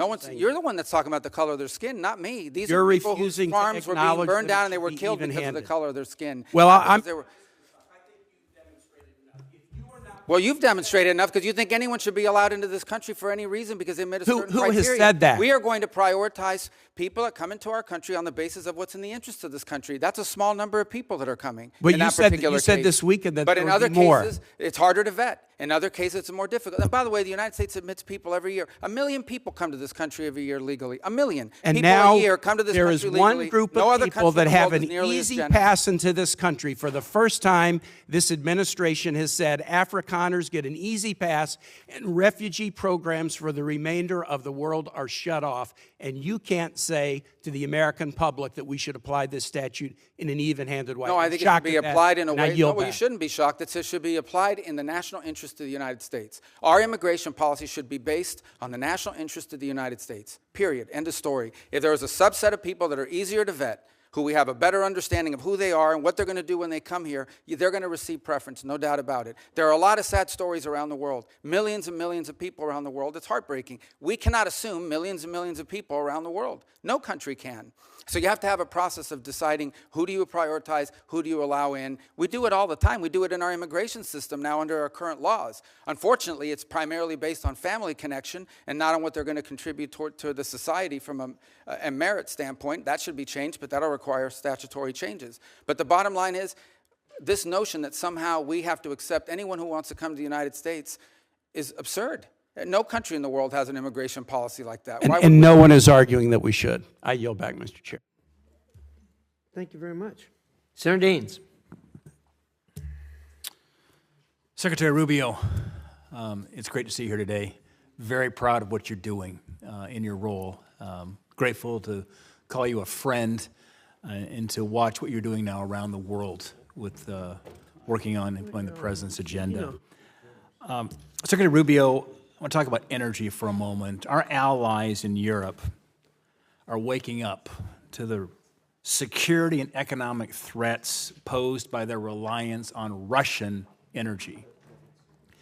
Despite some progress, many of our European partners still are hesitant to diversify their energy portfolio, energy sources, and ensure they can literally keep the lights on. This recent nationwide power outage in Spain provided a timely reminder that intermittent sources of energy cannot replace reliable baseload power that comes from fossil fuels or other steady sources. So despite their acknowledgement of this threat, Europe is still making it very difficult for energy companies to do business on the continent. In fact, the European Commission promulgated regulations in the last year regarding ESG due diligence and methane emissions that will soon make it all but impossible due to these reporting requirements for major gas exporters to do business in Europe. Secretary Rubio, how can you work with our partners in Europe to build a more reasonable, broader, more diverse energy trade and regulatory framework that allows companies to deliver power that Europe so badly needs? Well, obviously, when you talk about the European Union and these individual countries, they have a degree of sovereignty. They'll have to make these decisions. We can certainly, in our conversations with them, remind them of the vulnerability of their energy grid. It is, I think, everyone's consensus belief that one of the factors that went into Vladimir Putin's decision to invade Ukraine is his belief that Europe was so dependent on him for energy that they would do nothing about it if he did it. And that turned out to be the case. Now you've seen some countries moving faster than others to diversify. For example, I believe on Saturday was the first delivery of U.S. LNG to Italy. They've opened up a terminal now to accept it. There are other countries that are looking. But obviously, these things take time. But I think the case in point, if in fact that's what led to the collapse of the grid, and there was, by the way, a collapse today in their telecom system as well in Spain, is a reminder of the vulnerability of energy. The vulnerability for purposes of just conducting 21st century commerce and economics, but also vulnerability potentially to being used as a geopolitical weapon against you. So I sense that among many of our allies in Europe, particularly those on the eastern flank, there is a growing, and I would say not just awareness, but a growing fear of how vulnerable they are on energy, both to foreign actors and because of the strains that are going to be placed by AI and other new technologies on our energy grid in the years to come. Secretary Rubio, I want to shift gears for a moment and come back to a part of the world that doesn't get a lot of attention, but very strategically important, that's Central Asia. Think about Central Asia, the 5 countries, Kazakhstan, Kyrgyzstan, Uzbekistan, Turkmenistan, Tajikistan. When they wake up in the morning, they look north, they see Russia. They look to the east, they see China. They look south to Afghanistan. They look south and west to Iran. There is great potential that I don't believe is being utilized. An example of that is the lack of a trans-Caspian pipeline. You've got these 5 Central Asian countries, the Caspian Sea. 20 miles is all that's needed right now for an interconnector to basically connect Turkmenistan into Azerbaijan and then into the network the gas line pipeline, certainly throughout Europe. It's just 20 miles for that interconnector. Turkmenistan has the 5th largest reserves of natural gas in the world. Huge potential, and obviously with their neighbors of China and Russia and Iran, getting that gas out is a challenge, but there's a path forward through the Caspian Sea. Mr. Secretary, do you believe that completing that 20-mile Caspian interconnector would be in the best interest of the United States and our allies? I think the answer is yes. That's what you're certainly saying. I mean, it sounds to me that way from what you've described. I can't say I'm an expert on those 20 miles, but I could certainly see from your argument, the way you put it forward, that it makes all the sense in the world. And it reminds me, once again, of why we want so much of our foreign policy to be driven at the regional and embassy level. Those are exactly the kinds of opportunities that in a different context, where how we were conducting energy policy would be lost, those are exactly the kind of opportunities that would be driven from the bottom up. Ideally, we would have embassies, and we would have individuals in the bureaus that would identify these operations, and within that bureau be able to operationalize it by conducting energy diplomacy. Potentially, are there American companies or allied companies? I apologize. Are there American companies or allied companies that can contribute to that effort? That can help us to fill that gap and provide the contracting work needed. Yeah, you know, and Secretary, what's fascinating is when you engage those countries, and I was the first U.S. Senator to be in Turkmenistan and Tajikistan in 13 years when I went over there last November. As you can see, energy is a very emotional thing to me. It is, Mark. I get choked up, too, thinking about it. But they talk about multi-vector diplomacy over there because you've got the Russians and the Chinese who are actively engaged right now, and I think there's a bit of a vacuum as relates to the United States, and we can help fill that vacuum because they want to work with us. They were thrilled with this election in November. I spoke with every one of the Central Asian presidents, each one of them, one-on-one meetings. They were very pleased to see the outcome in November, and now they're ready to move forward here with a close relation to the United States, and I think Azerbaijan and that interconnector could be, as they say, that is the cork on the wine bottle of Central Asia that could actually unleash some of this energy and move it towards allies and friends of the United States instead of being dependent on Russia and China. By the way, they've been a very valuable ally in the global war on terror as well. There's a counterterrorism mission here as well. I would just throw out in terms of your radar, because you've got a lot on your plate right now, Mr. Secretary, but I think we could encourage the modernization of trade relations in that part of the world where there's, frankly, a lot of great power competition going on. But anyway, Mr. Secretary, it's good to see you up here. Godspeed, and thanks for all you're doing for our country. Thank you. Thank you. Thank you, Senator. Senator Merkley. Thank you very much, Mr. Chair, and greetings, Secretary Rubio. And it was a pleasure to work with you when you were in your Senate capacity on a number of human rights issues related to China, Taiwan, Tibet, Hong Kong, and certainly the Uyghur Forced Labor Prevention Act, which I think is a standard and a strategy I hope will spread to other countries to reject goods made by slave labor in China. Today, however, I want to wrestle a bit with another what I consider to be a humanitarian tragedy, the conditions in Gaza.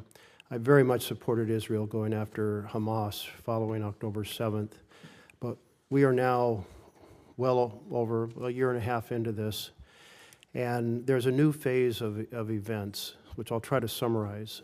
6 months ago, Finance Minister Smotrich said Israel should thin the population through voluntary migration. He also used the term encouraged migration. These terms are considered a euphemism for forced displacement. And the strategies of forced migration are food denial, the demolition of homes so that there's no place to return to, and driving people from one area in the Gaza Strip south to the southern side. Then there is a new plan called Operation Gideon's Chariot, mass call-up of troops in Israel. And Netanyahu said a few days ago, he said, we're going to take over all the areas of the Gaza Strip. By the way, on that forced displacement or the demolition of homes, I want to put up a chart to accentuate the point. This is satellite images done by the New York Times that show before the war, the detailed homes, mass damage before the ceasefire, and then since the ceasefire, absolutely, the entire neighborhood turned to rubble. There's just basically nothing left that is habitable. So I wanted to just make the point that it's not some theory about the strategy. The strategy is being implemented and implemented very aggressively and effectively. But let me return to the issue of food denial. The Office for Coordination of Humanitarian Affairs estimated that in February, 2,000 children were admitted for treatment of acute malnutrition. I was thinking about the strips that are used. They're called MUAC strips, mid-upper arm circumference. It's basically a measure of the bicep. And I saw them I went to areas that were under starvation in Africa, and I saw these being used, and you'd see a child, and you would think this child is just maybe 2 years old, and they'd be 5 years old, and their arms as thin as toothpicks. And I was struck when a UN health representative returned and said, and I quote, "I've seen them in the wards," referring to the hospital wards, "a child of 5 years old, and I thought he was 2 and a half." So Ulcha said 2,000 children, acute malnutrition. That's a nice way of saying we're starving. In March, there were 36 children admitted for acute malnutrition. The denial of food the blockade began March 2nd, so the numbers are undoubtedly up much higher in April and now into May. The World Health Organization reported a couple days ago that 57 children had died from the effects of malnutrition. That blockade shows signs of being changed. Netanyahu has made some public comments. He said, "We will not stand by." Let's see. "We cannot reach a point of starvation for practical and diplomatic reasons." He went on to say that mass starvation is a red line that could cost Israel support from the U.S. He didn't say it was a humanitarian problem, but support from the U.S. And yesterday, 5 trucks went in, and there's a plan to get up to 100 trucks. But 5 trucks is 1% of the amount needed for daily food supplements, and 100 trucks is still only 20% in an area that's already extremely hungry. This has led Canada, France, and Britain to say we cannot stand by while the Netanyahu government pursues these egregious actions. The level of human suffering is intolerable.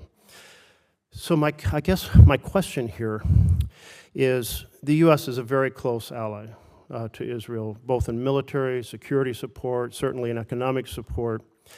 Is the administration conveying to the Netanyahu government that encouraging migration through food denial is an unacceptable strategy? Well, let me say I won't discuss, obviously, for many different reasons, what we share with our partners and allies. But I will walk you through some of the steps that you've rightly outlined, what has happened over the last... It's not too long a speech, because I'm really trying to get where our administration is standing. Well, I'm still trying to get the center out of me, so I still talk longer than I should, so I'll be more brief. I'm going to have to reclaim some time, but go ahead, try to keep it very... Well, you want me to answer? I do want you to answer, but hopefully answering the question is pretty simple. Does the U.S. consider this an acceptable strategy of encouraging migration? Well, I would say that we were pleased and to see that aid is starting to flow in again. I understand your point that it's not in sufficient amounts, but we were pleased to see that decision was made. I understand another 100 trucks are behind that and maybe more in the next few days. I'll also tell you that I met in Rome 3 days ago with the World Food Program to walk through some of the ideas and plans they had for distribution on the ground. And ultimately, the answer here is for this to end, hopefully with the elimination of Hamas, because the people of Gaza deserve a more prosperous, peaceful future, which they'll never have as long as Hamas exists. Well, thank you. That was brief and well done. Thank you. So then the second part of this is the systematic destruction of remaining homes as a way to make it impossible for people to stay in Gaza. Does the U.S. discourage that? Is it discouraging the Netanyahu government from continuing that strategy? Well, we don't view that that's their strategy. We understand that they are targeting elements of Hamas, is what they have claimed and said to us and to the world, that they believe that they need to root out the remaining elements of Hamas, who, by the way, have been an impediment to multiple ceasefires that I know have been negotiated and even agreed upon by Hamas external and then vetoed by Hamas internal. Is the U.S., it sounds like then, therefore, we're not concerned about that, or you characterize it differently.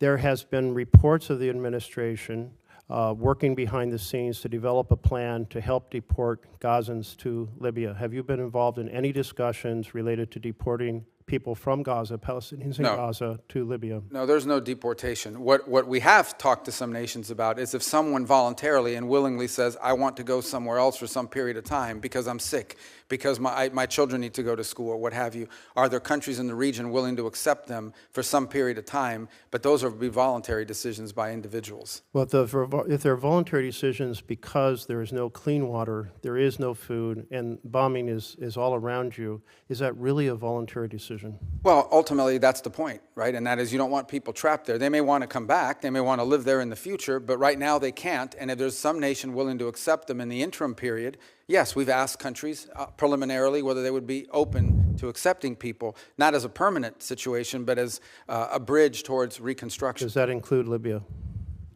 I'm not aware of Libya. Thank you. I will just summarize since my time is up.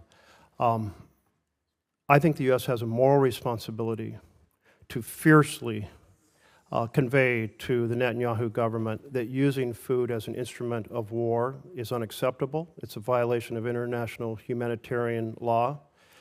It's mass punishment.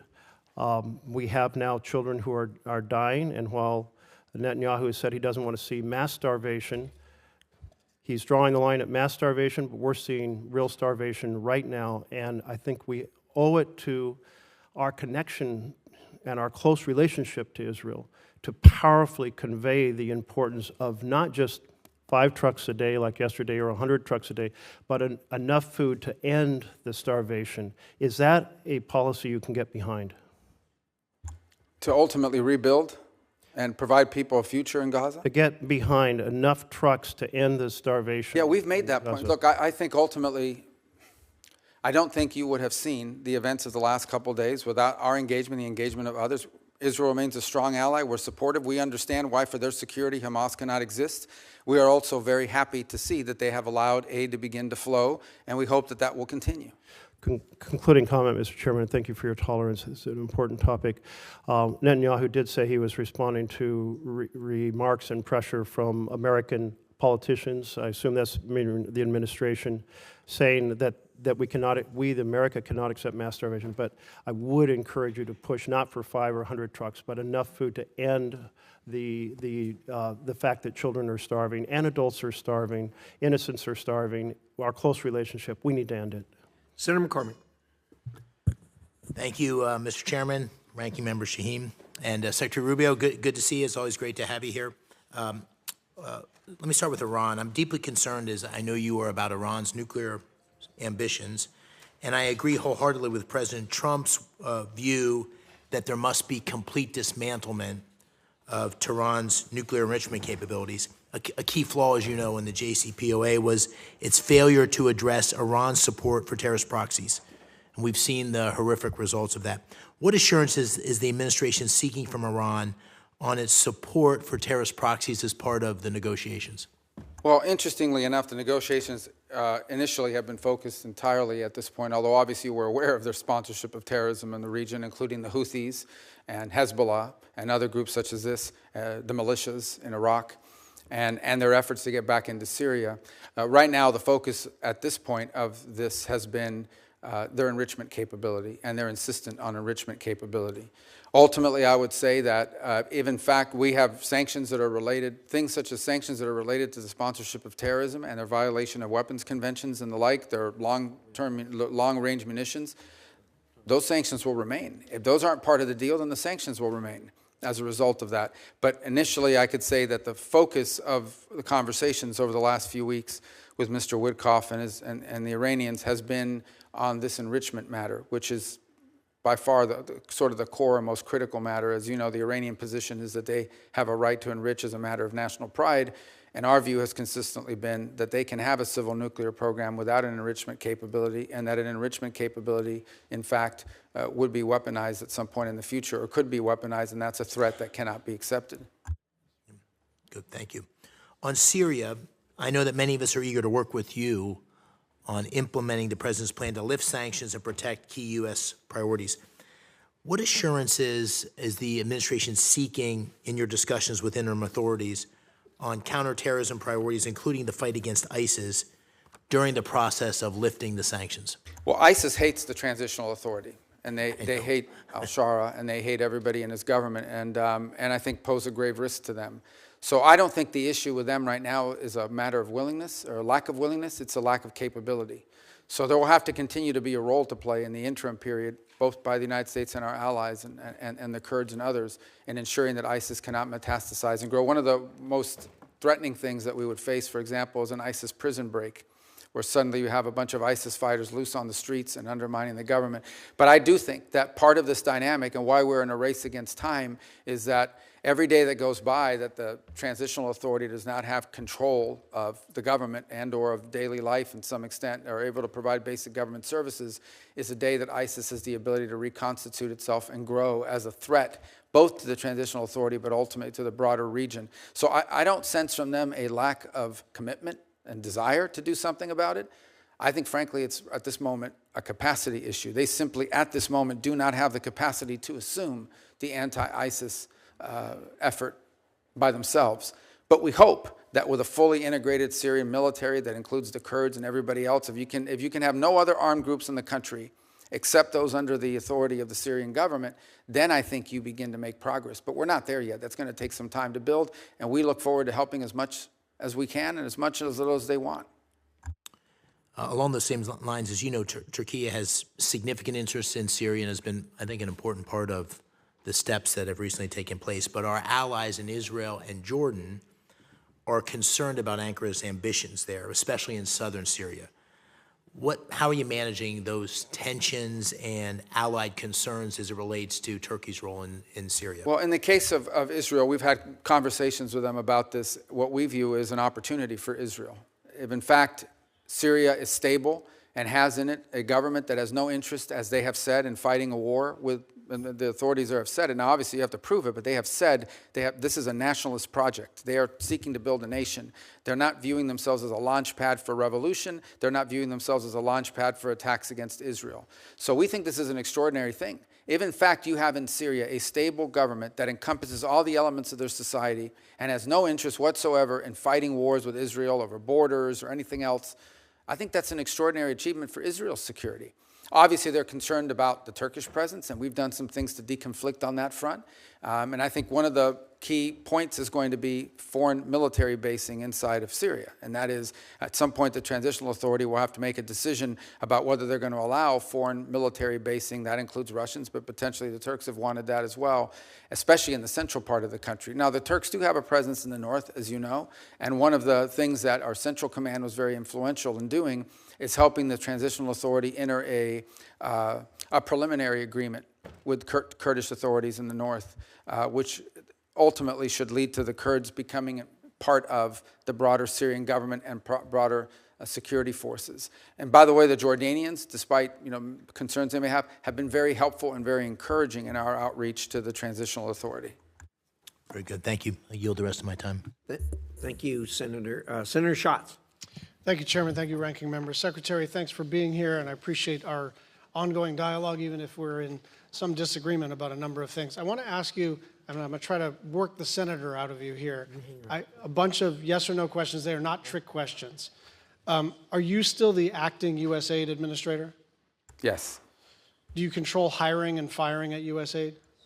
Yes. Well, I delegate the authority to an administrator, but obviously, yes. And you control hiring and firing at state? Again, we obviously rely on our bureaus that do. I mean, it depends what you're. I mean, that's a highly technical question. I don't hire the line officers in every embassy, yeah. But I mean, technically, you're ultimately in charge. Yes. Okay. Did you personally review all the programs terminated during the foreign assistance review and personally make termination decisions? Yes. Do you have the authority to direct any state or USAID staff to brief Congress?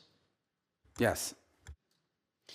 Can you have Mr. Lewin or you come back to Congress and talk about USAID in the context of the coming end of the federal fiscal year and SFOPs and appropriations? That's already planned to do that, not just him, but others, because we'll have to update you on that, on our reorganization, whatever OMB decides to do with money. So there's a host of things for us to all talk about. So I just want to illustrate, whenever I talk with you, I feel pretty encouraged, and then stuff doesn't happen. I wrote 8 unanswered letters, and I request to enter those into the record without objection. And my staff has sent 200 unanswered questions, 200 unanswered questions about this much paper. Consultation is not a courtesy. It is required by law, and we have now 200, and these are perfunctory, what are you up to, What does this mean? This is the kind of normal pace of operations. Radio silence. Other than you're very responsive, your department and USAID has not been very responsive. The Foreign Affairs Reform and Restructuring Act, the Empowerment Control Act, the Anti-Deficiency Act, the Foreign Assistance Act, and the annual appropriations bills for state and foreign operations have been violated in multiple ways. On March 12th, you wrote, "We plan to engage Congress as required both by law and reality before we start drafting a plan to bring USAID over understate." That did not happen. As you know, we have a pledge. We owe the Global Fund $1.3 billion. I spoke with the head of the Global Fund in response to my repeated requests and multiple other people's repeated requests. You told me that those funds were going to be released. It has not happened. I'd just like you to respond to that. And again, I like you, I like our working relationship, but what is happening is we have a good conversation, and then I don't know, it seems to be getting sandbagged underneath you in this vast bureaucracy. Yeah, well, that's part of the reason why we want to reorganize, is to have less vast bureaucracy, but I wouldn't blame that on this. The first couple points, we believe and continue to believe that we have complied with the law on every step of the way, including through advising Congress of our roles, and even now with the reorganization. We have not issued a congressional notification yet. We issued a preliminary. We have taken input from members. I actually personally signed a letter that I think should have been delivered to you. I was overseas. I don't know if it was Monday or Sunday or Saturday, but it was in response to your latest letter. Yeah. So I hope you did get that. And obviously we'll continue to engage with you on all of this as well. So the practical effect here, right, because everyone can agree that, well, I don't know if everyone can agree, but it seems to me that most of us agree that there is virtue in reforming any big institution, and that aligning USAID's operations with the State Department and the President's and the Secretary's foreign policy objectives is beneficial. The question is, can we do this lawfully and in a way that doesn't damage our international reputation?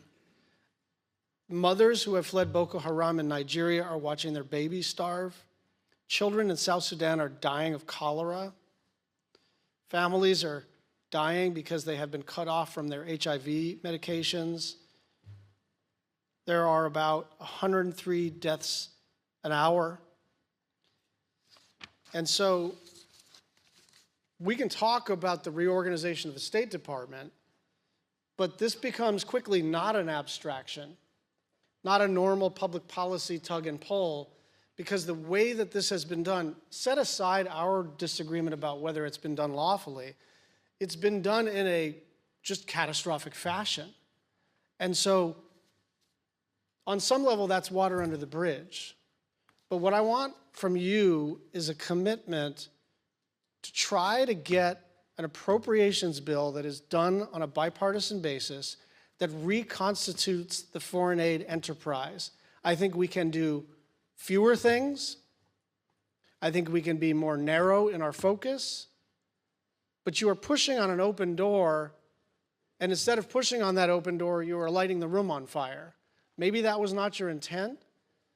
And I think we have two objectives right now: minimize suffering and reputational damage that's one line of effort.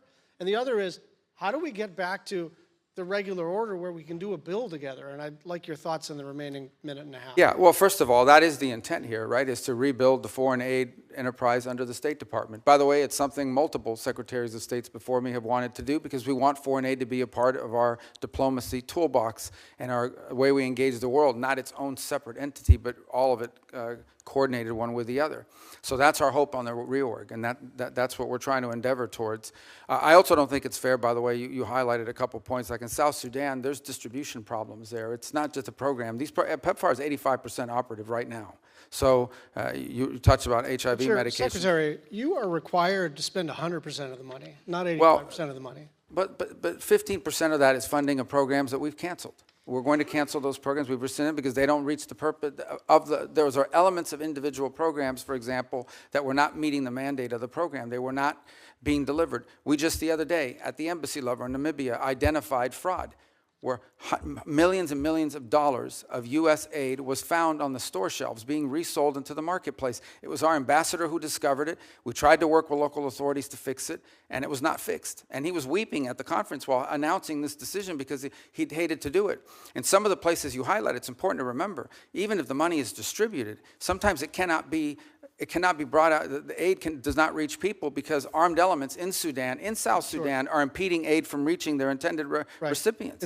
It's a very complicated world in terms of the delivery of aid. The one point I'd like to Senator, you're out of time? with your indulgence, Yeah. 30 more seconds. And you and Senator Murphy had an exchange about this. It is just not true that only 12% of the aid reaches recipients. The way you get to 12% is it's 12% local NGOs. So that is excluding CARE, that is excluding the World Food Program, that is excluding Catholic Relief Services. And so if you're going to count that as like overhead or inefficiency, Secretary Rubio, you and I have honest disagreements, but that number has been given to you and is not an accurate assessment of the extent to which aid reaches the people who need it. And I will just say, if there's an enterprise to reduce overhead, count me in, but it is not 88% overhead. That's not what's happening. Thank you. Well, that number, just to clarify, was actually Samantha Power's number. And she regretted that one of the things she was unable to do at USAID is improve upon that number. Thank you. Senator Barrasso. Thank you, Mr. Chairman. So in just 5 months, Secretary Rubio, and it's wonderful to have you back here in the committee. In just 5 months since you've been there, along with President Trump, I just want to take a moment to highlight the incredible work that this administration has accomplished with your leadership and clearly President Trump's, restored U.S. leadership across the globe, unleashed American energy, secured our southern border, reduced illegal immigration by 95%, reimposed maximal deterrence on Iran, pushed back on Chinese aggression, created new deals for U.S. companies, secured the release of hostages and unjustly detained Americans. I really appreciate the strong leadership. And according to Monday, Mr. Secretary, and you see the wonderful picture of you in today's Washington Post, you and your bride Jeanette meeting with the Pope.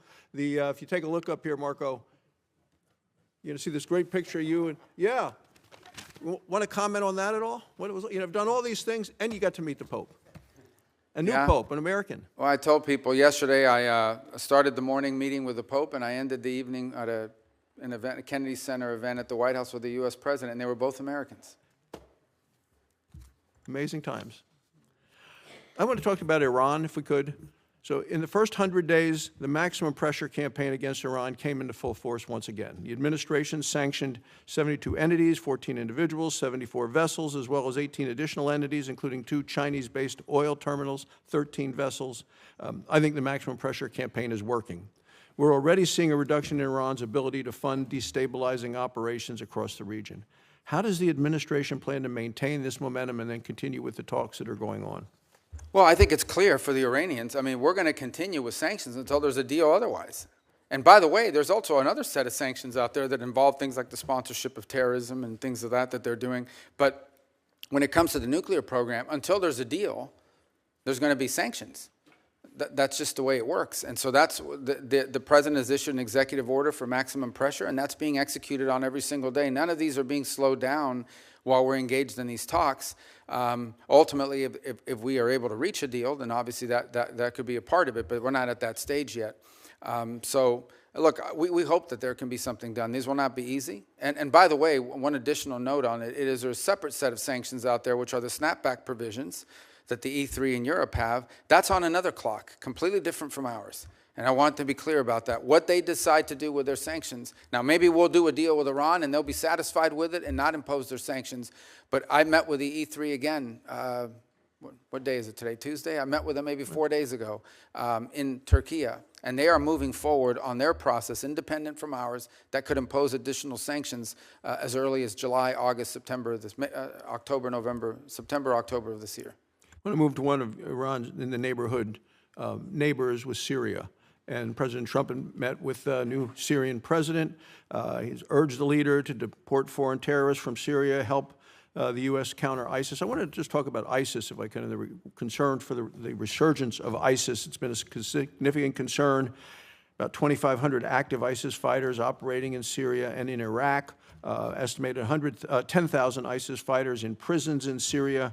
And what's your assessment of the threat posed in ISIS? And I know we have a presence. I was visiting our Wyoming troops who are in eastern Syria, and I want to know how that's helped to address the threats. Yeah, so there's two major threats facing the Transitional Authority in Syria. The first is a resurgence of ISIS, many of them foreign fighters, most of them foreign fighters, and that's a very significant element because any space that's ungoverned, if there are parts of the country where the Transitional Authority does not control it, it creates an ungoverned space that ISIS can come in.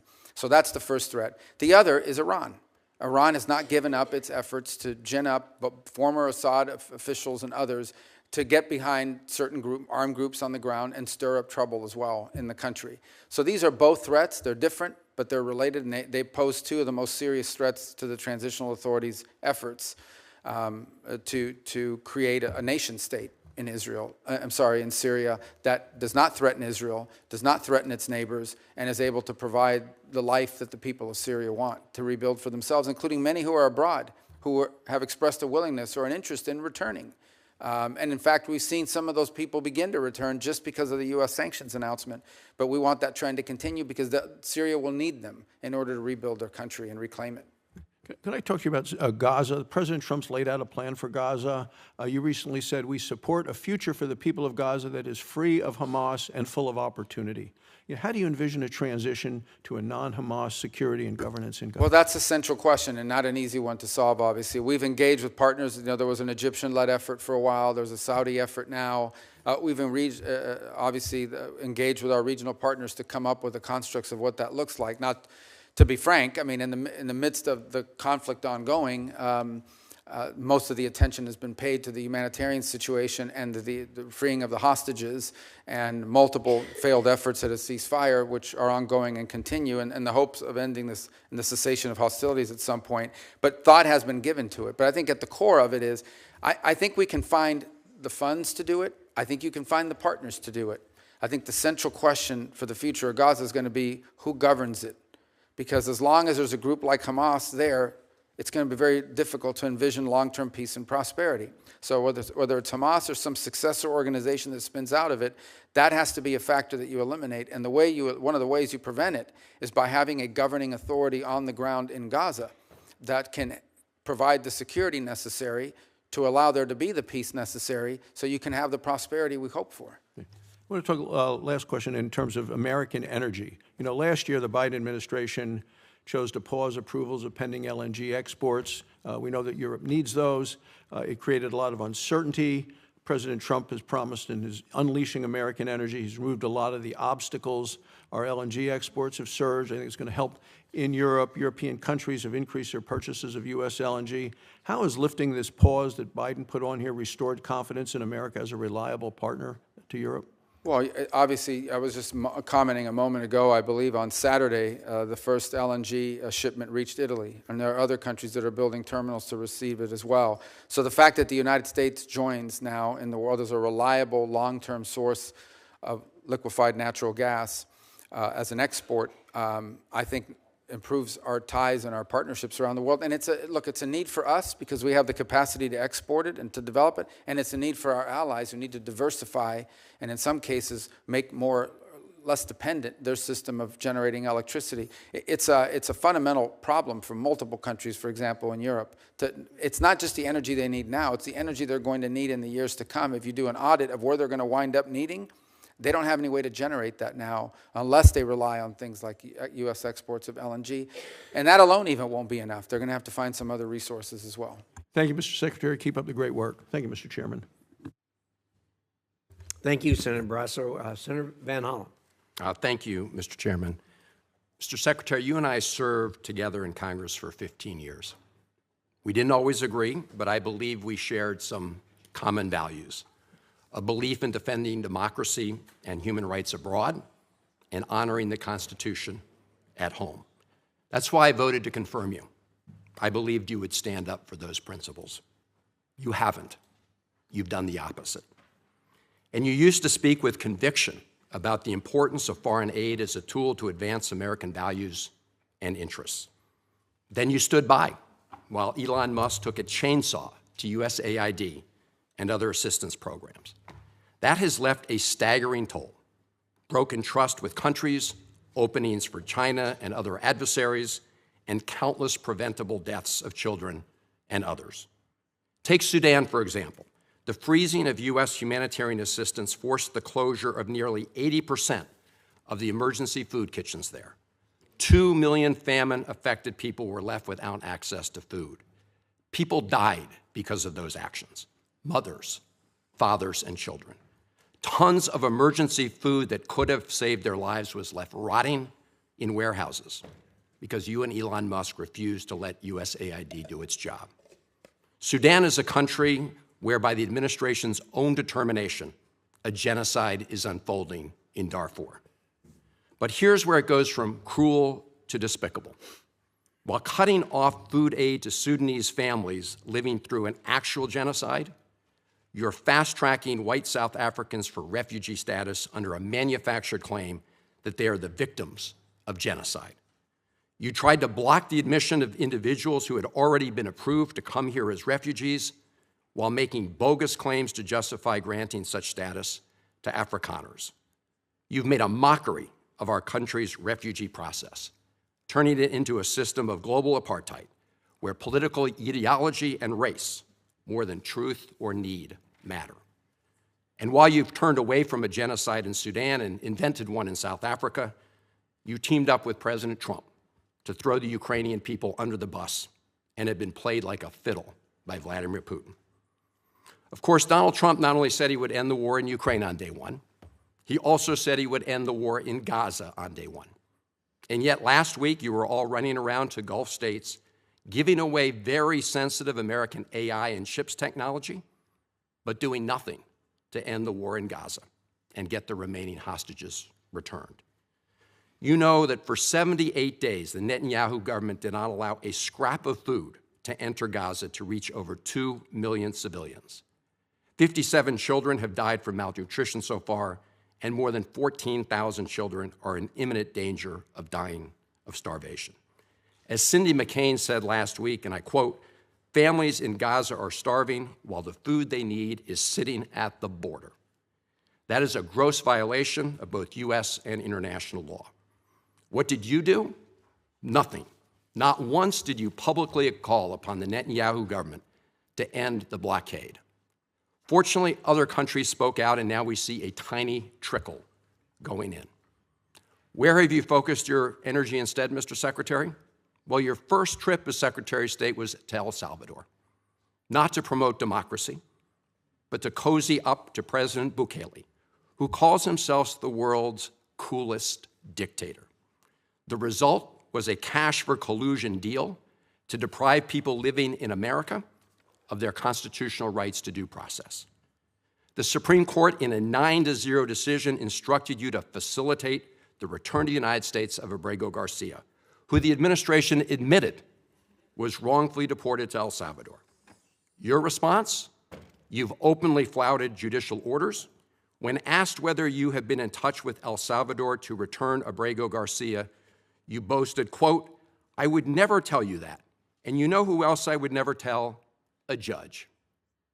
Clearly, you don't care about the Fifth Amendment right to due process, and you don't care about the First Amendment either, since you've been very busy snatching students off of college campuses for exercising their right to free speech.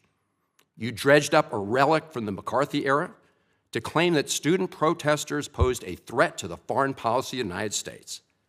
Give me a break, Mr. Secretary. You know as well as I do this isn't about national security, it's about punishing free speech.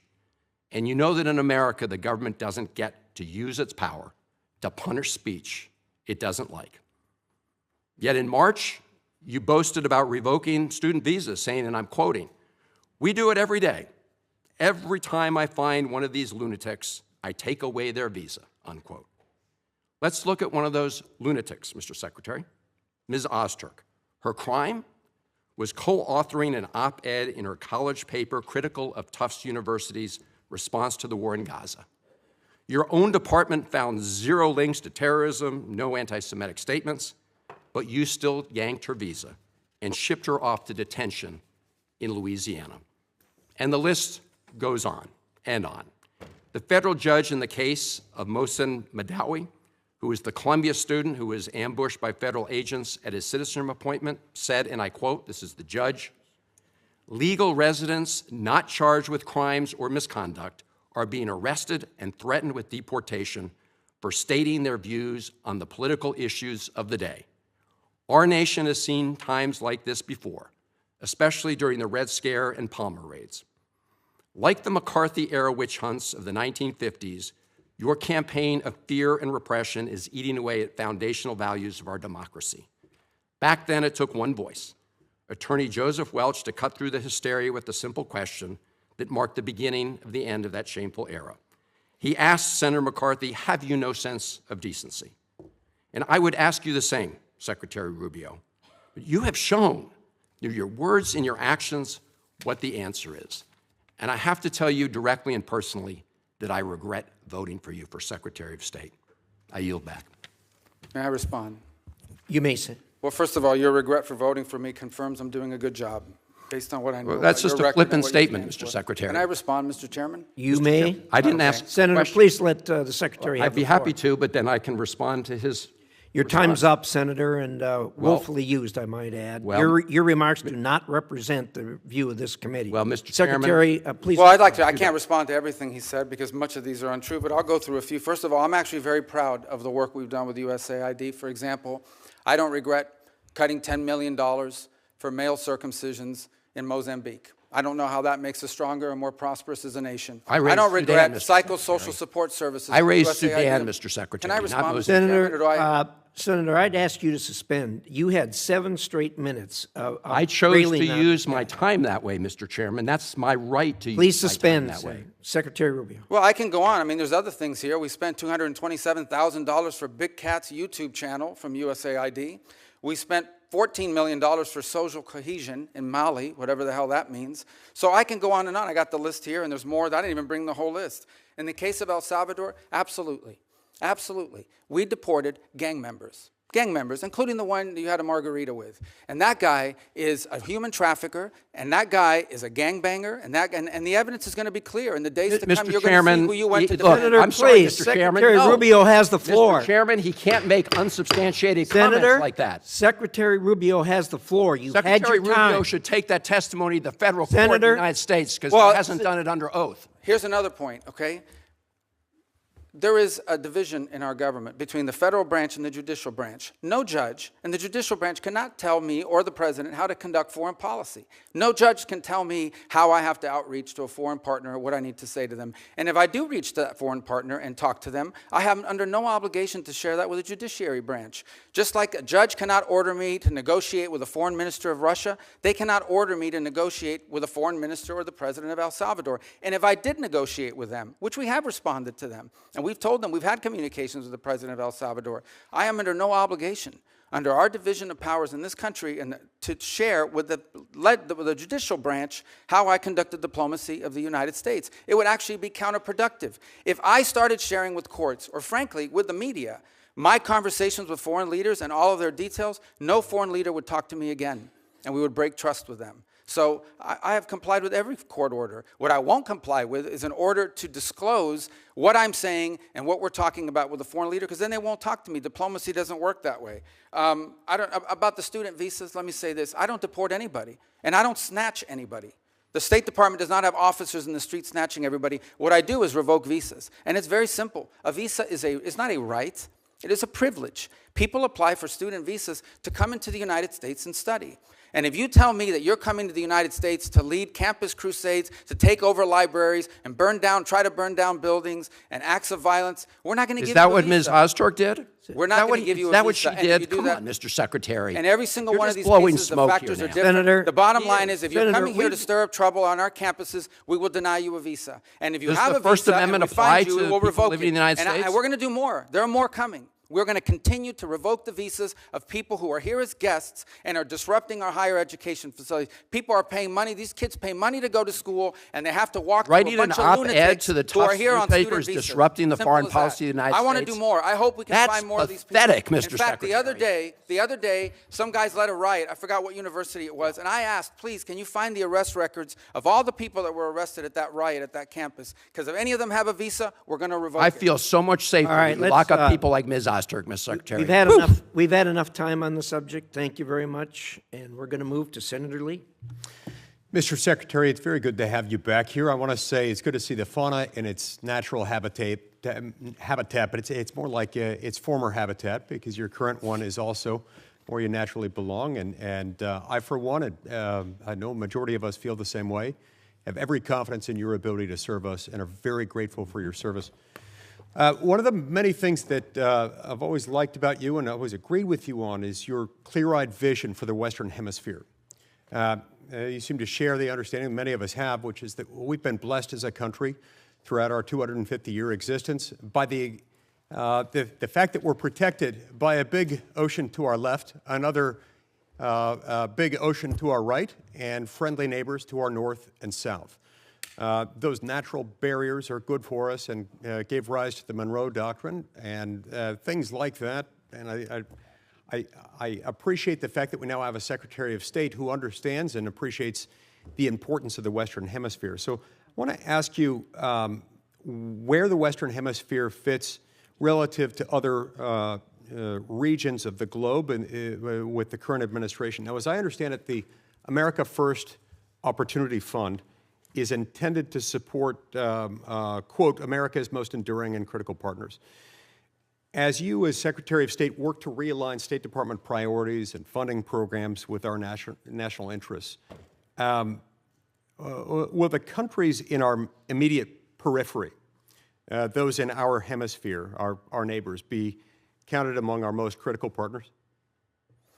Yeah, absolutely. And look, by the way, the new Prime Minister of Canada was here a couple weeks ago. We had a very productive engagement with the President. Their new Foreign Minister is coming on board, wasn't able to join us at the NATO gathering a few days ago, but look forward to interacting with her as well. We've obviously had some disagreements with Canada in regards to the nature of trade between our countries. But I think there's hope here that we can work something out on the trade front with them, although that's not something that I'm involved in negotiating. And then we have a lot of other mutual interests. As an example, national security on our shared obligations to NORAD and the defense of the North American continent.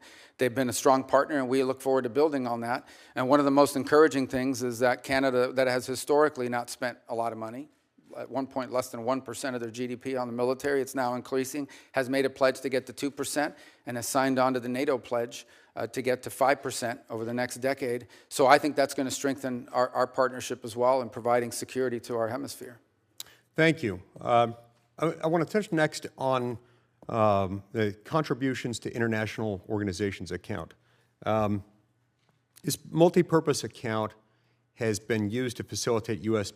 payments to over 40 international organizations. I think the current tally might be at 44. Now, as someone who has been skeptical of international organizations in the way we fund them, the way they've been used, and the way they've used our money, I very much welcome the proposed reduction in funding of international organizations. But the budget request before us mentions only the UN in that context, not the dozens of other organizations that we're also funding. As you keep up your efforts to review our participation in and funding of international organizations, can you offer us some kind of a glimpse into the universe of organizations as to which we might be terminating our funding this year? Well, I think there are some already that we have with UNRWA and some of the other programs that we are not happy with what they do. But the assessment is very simple, and that is our participation in this organization further our national interests or not? It doesn't mean we have to agree with everything the organization does, because sometimes there's benefit to being at the table. Sometimes there's benefit to being there and being able to influence the direction that it's going. In other cases, these are just forums that are used for anti-American positioning, but we're paying for it. So you start to ask yourself, well, why are people, and in other cases, you're legitimizing it. So you look at the Human Rights Council at the United Nations, which basically doesn't do anything to sanctions. In fact, it has become a place where some of the worst human rights violators on the planet go to hide. And yet we're funding that, and we're participating and giving it credibility. So I do think there are agencies like this. And here's one that I would say, because you asked about the Western Hemisphere, and I'm not saying it's one of the ones we're going to walk away from. I'm not claiming that right now. I am saying this. We have a catastrophe in our own hemisphere right now in Haiti, that we are seeking to come up with an alternative strategy because the one that's in place right now isn't working. And Haiti's heading in a very bad direction very quickly. And everyone's bending themselves, twisting themselves into pretzels to try to figure out how can we get the United Nations or some other entity to fly a flag over the country that you could put a mission that deals with it. And I asked myself, the Organization of American States has not led a mission since 1965, I believe. Why do we have an Organization of American States if it is unable to collectively respond to what is a severe catastrophe in our own hemisphere? Again, I'm not threatening we're going to pull out of the OAS. And that's not what I'm saying. What I am saying is we need to challenge some of our existing memberships to step up. Because you would think that one of the reasons why the OAS exists is to deal with a crisis like the one we have in Haiti, which is not like a crisis anywhere else, because these are not warring ideological movements. This is a country being taken over by criminal gangs. Or in fact, much of it's already been taken over by criminal gangs, and you have to deal with that very differently. And I want to say one thing here publicly. We are grateful to the Kenyans and to the mission. We remain committed to it because they've done it at great sacrifice and risk, but that mission alone will not solve this problem. And so that is one example of something that I want to see us be able to lead on, and that is to get organizations like the OAS, which we contribute to quite a bit, step forward and provide a mission with member countries to deal with the issue of Haiti, which is about to take a very dramatic turn if not addressed very quickly. That's a great point. I'm glad you raised OAS. I know that Lee Rizzuto, who's been named by President Trump to be our ambassador to that organization, has a vision that aligns closely with that of the President and of you, our Secretary of State.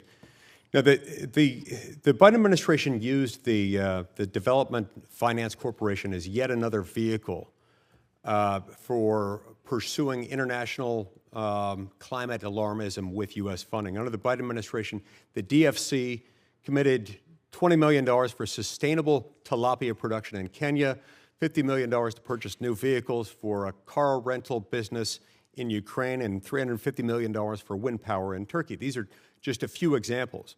As the Trump example seeks to lean on the DFC as an alternative for foreign aid, what sorts of projects and in which regions would you advise the U.S. to fund through the DFC? Well, I think that's first of all, the DFC obviously is independent from the Department of State, so they have an own board and an own governing structure. Although I'm a member of it, I don't control it. But I think the broader question that you're asking is exactly the point of this reorganization, and that is it will now be incumbent upon our regional bureaus and our embassies under those bureaus to identify those opportunities for us. And then to elevate that at the leadership level and say, here's what we need to be funding in this country on the basis of our interaction. For example, in the Caribbean basin, when you talk to leaders there, they will tell you their number one need is to build up the capacity of their local law enforcement so they can take on these gangs. If they can get control of the gangs and the security situation, then they can expand to economic development and things of that nature. But it's difficult to do as long as it's insecure on the ground. These are the kinds of things that we want to be able to pursue, which is why we want to empower the regional bureaus and our embassies to have a role to play in determining what we fund and what we put our money towards. Thank you very much, Mr. Chairman. I see my time's expired. Thank you, Secretary Rubio. Thank you, Senator Rosen. Thank you, Mr. Chairman. I'm going to get right into it. Secretary Rubio, I'm going to embrace my Jewish mother instincts for a moment. So as a mother, a senator, and a fellow human being, I can tell you that I'm not even mad anymore about your complicity in this administration's destruction of U.S. global leadership. I'm simply disappointed. And I wonder if you're proud of yourself in this moment when you go home to your family, because I've always found you, Senator Rubio, to be a bipartisan, pragmatic partner, a true believer that the U.S. is stronger when we lead with diplomacy and development. You have a strong record on this, but I don't recognize Secretary Rubio. A stalwart support of Israel, you've watched this administration abandon Saudi normalization with Israel in order to pursue business deals. You were once a fierce critic of Vladimir Putin, but you sat idly by as the president berated the elected leader of Ukraine for not capitulating to Russia. And worst of all, you've kneecapped foreign assistance, including programs that you previously championed and made America less safe, less strong, less prosperous in doing so. I know you know this in your heart, and I can't make this point any better than you did yourself in 2019 when you said, anybody who tells you that we can slash foreign aid and that will bring us to balance is lying to you. So with that, I'm just going to move on to my questions. Thank you. And I'm going to talk about international women's issues because during your time as senator, you were a champion of international women's issues. You helped introduce bills that would have codified the Department's Office of Global Women's Issues and Women's Global Development Prosperity Initiative. You supported several bills, including Senator Shaheen's bipartisan Women, Peace, and Security Act. During your confirmation hearing, you committed to me that you would support women's economic empowerment abroad. And at this year's International Women of Courage Award, you waxed poetically about the administration's support for women abroad. So help me understand how to square your past with your present. You're proposing the full elimination of the Office of Global Women's Issues. You've terminated hundreds of programs that help women and girls. You provided no guidance to the department on whether they should continue to implement the Women, Peace, and Security Act, and I'm still waiting to see your support for women's economic empowerment overseas. How can you dismiss the concerns of women around the world? Do you believe that the data shows that women's economic participation includes greater economic development worldwide and that women's participation in peace negotiations guarantees longer outcomes? And I have a few questions, so I would respectfully ask for a yes or no. Don't you think that women's participation is important and allows for better outcomes? This is not a game show. I'm not going to ask that with a yes or no. That's an important question. And I can answer it. We're not abandoning women's issues. So do you believe the Office of Global Women's Issues should be eliminated? One thing is to eliminate an office. Another thing is to eliminate the function. The function will still exist. It'll be driven at the regional bureaus. So every one of our regions will have someone who's looking at and driving that issue, and right down to the embassy. It remains a priority. The same with the law that you outlined that I supported. This is going to be executed on, but it's going to be executed at the regional level and at the embassy level. And the reason why is because the challenges facing women in Africa are different than the challenges facing women in Central America, and which I are have different your commitment that you're going to support women around the world, because without the women being able to be successful in their countries, I believe we can't have peace, stability, and our countries move forward. Sure, and it remains part of our agenda. It's just going to be, the service is still going to be delivered, but it's going to be delivered at the regional and embassy level, not through a standalone office in Washington, D.C. When will we see the reports on this and how this will be delivered? Well, this is what we're engaged in with this committee now, which is our reorganization process. We've made an initial presentation to the committees. It's not final. We've received input through the comment period, including from our own building, but also from members of Congress on both sides, and meaning the House and Senate. Now we'll come back to you based on all of that input on what we propose to be the final reorganization. Do you have a timeline when you'll come back? Because I don't want to see women left behind around the world, and I think you'd agree with me. But I'm going to turn on to Israel. If you can give us a timeline of when you're proposing to do this, that would be helpful, and we maybe come back and revisit it, Mr. Chairman. Do you have a timeline of when? Sure, we're engaged now. I think we'll owe you a congressional notification here within the next few weeks, which is but all of that is being built on the comment period in which we've taken input from staff and members of this committee as well as in the House. Thank you. Can I move on to Israel for a second? So the Office of Security Coordinator in Israel, the OSC, was established by President Bush in 2005. The OSC is widely respected, including by the IDF Central Command, for facilitating security coordination between the Palestinian Authority and the Israeli security forces, which has been crucial in preventing terrorist attacks against Israelis. However, it's reported that you plan, again, to eliminate OSC, which I believe, and many others, could lead to further destabilization in the West Bank and threaten Israel's security. So, Mr. Secretary, should the U.S. continue playing a role in facilitating successful security coordination between IDF and Palestinian security forces to safeguard Israeli lives? And if so, do you believe the State Department should continue to maintain the OSC and support it financially? Yeah, there's news reports every day about things that aren't true. So the only thing that's been discussed about OSC is whether it should be brought under the authority of the ambassador and the embassy. You're not proposing eliminating. Thank you. We'll have move further on this discussion. With my minute left, I'm going to talk about vaccines abroad because Gavi, the Vaccine Alliance, we are so proud, has prevented nearly 19 million children's deaths since it was created by providing vaccines to 50 countries. Diseases, they don't know borders. So a small investment from the U.S. can save American lives by stopping outbreaks really before they reach our shores. You were previously a champion of global vaccines, twice leading resolutions in support of continued U.S. investments in these programs.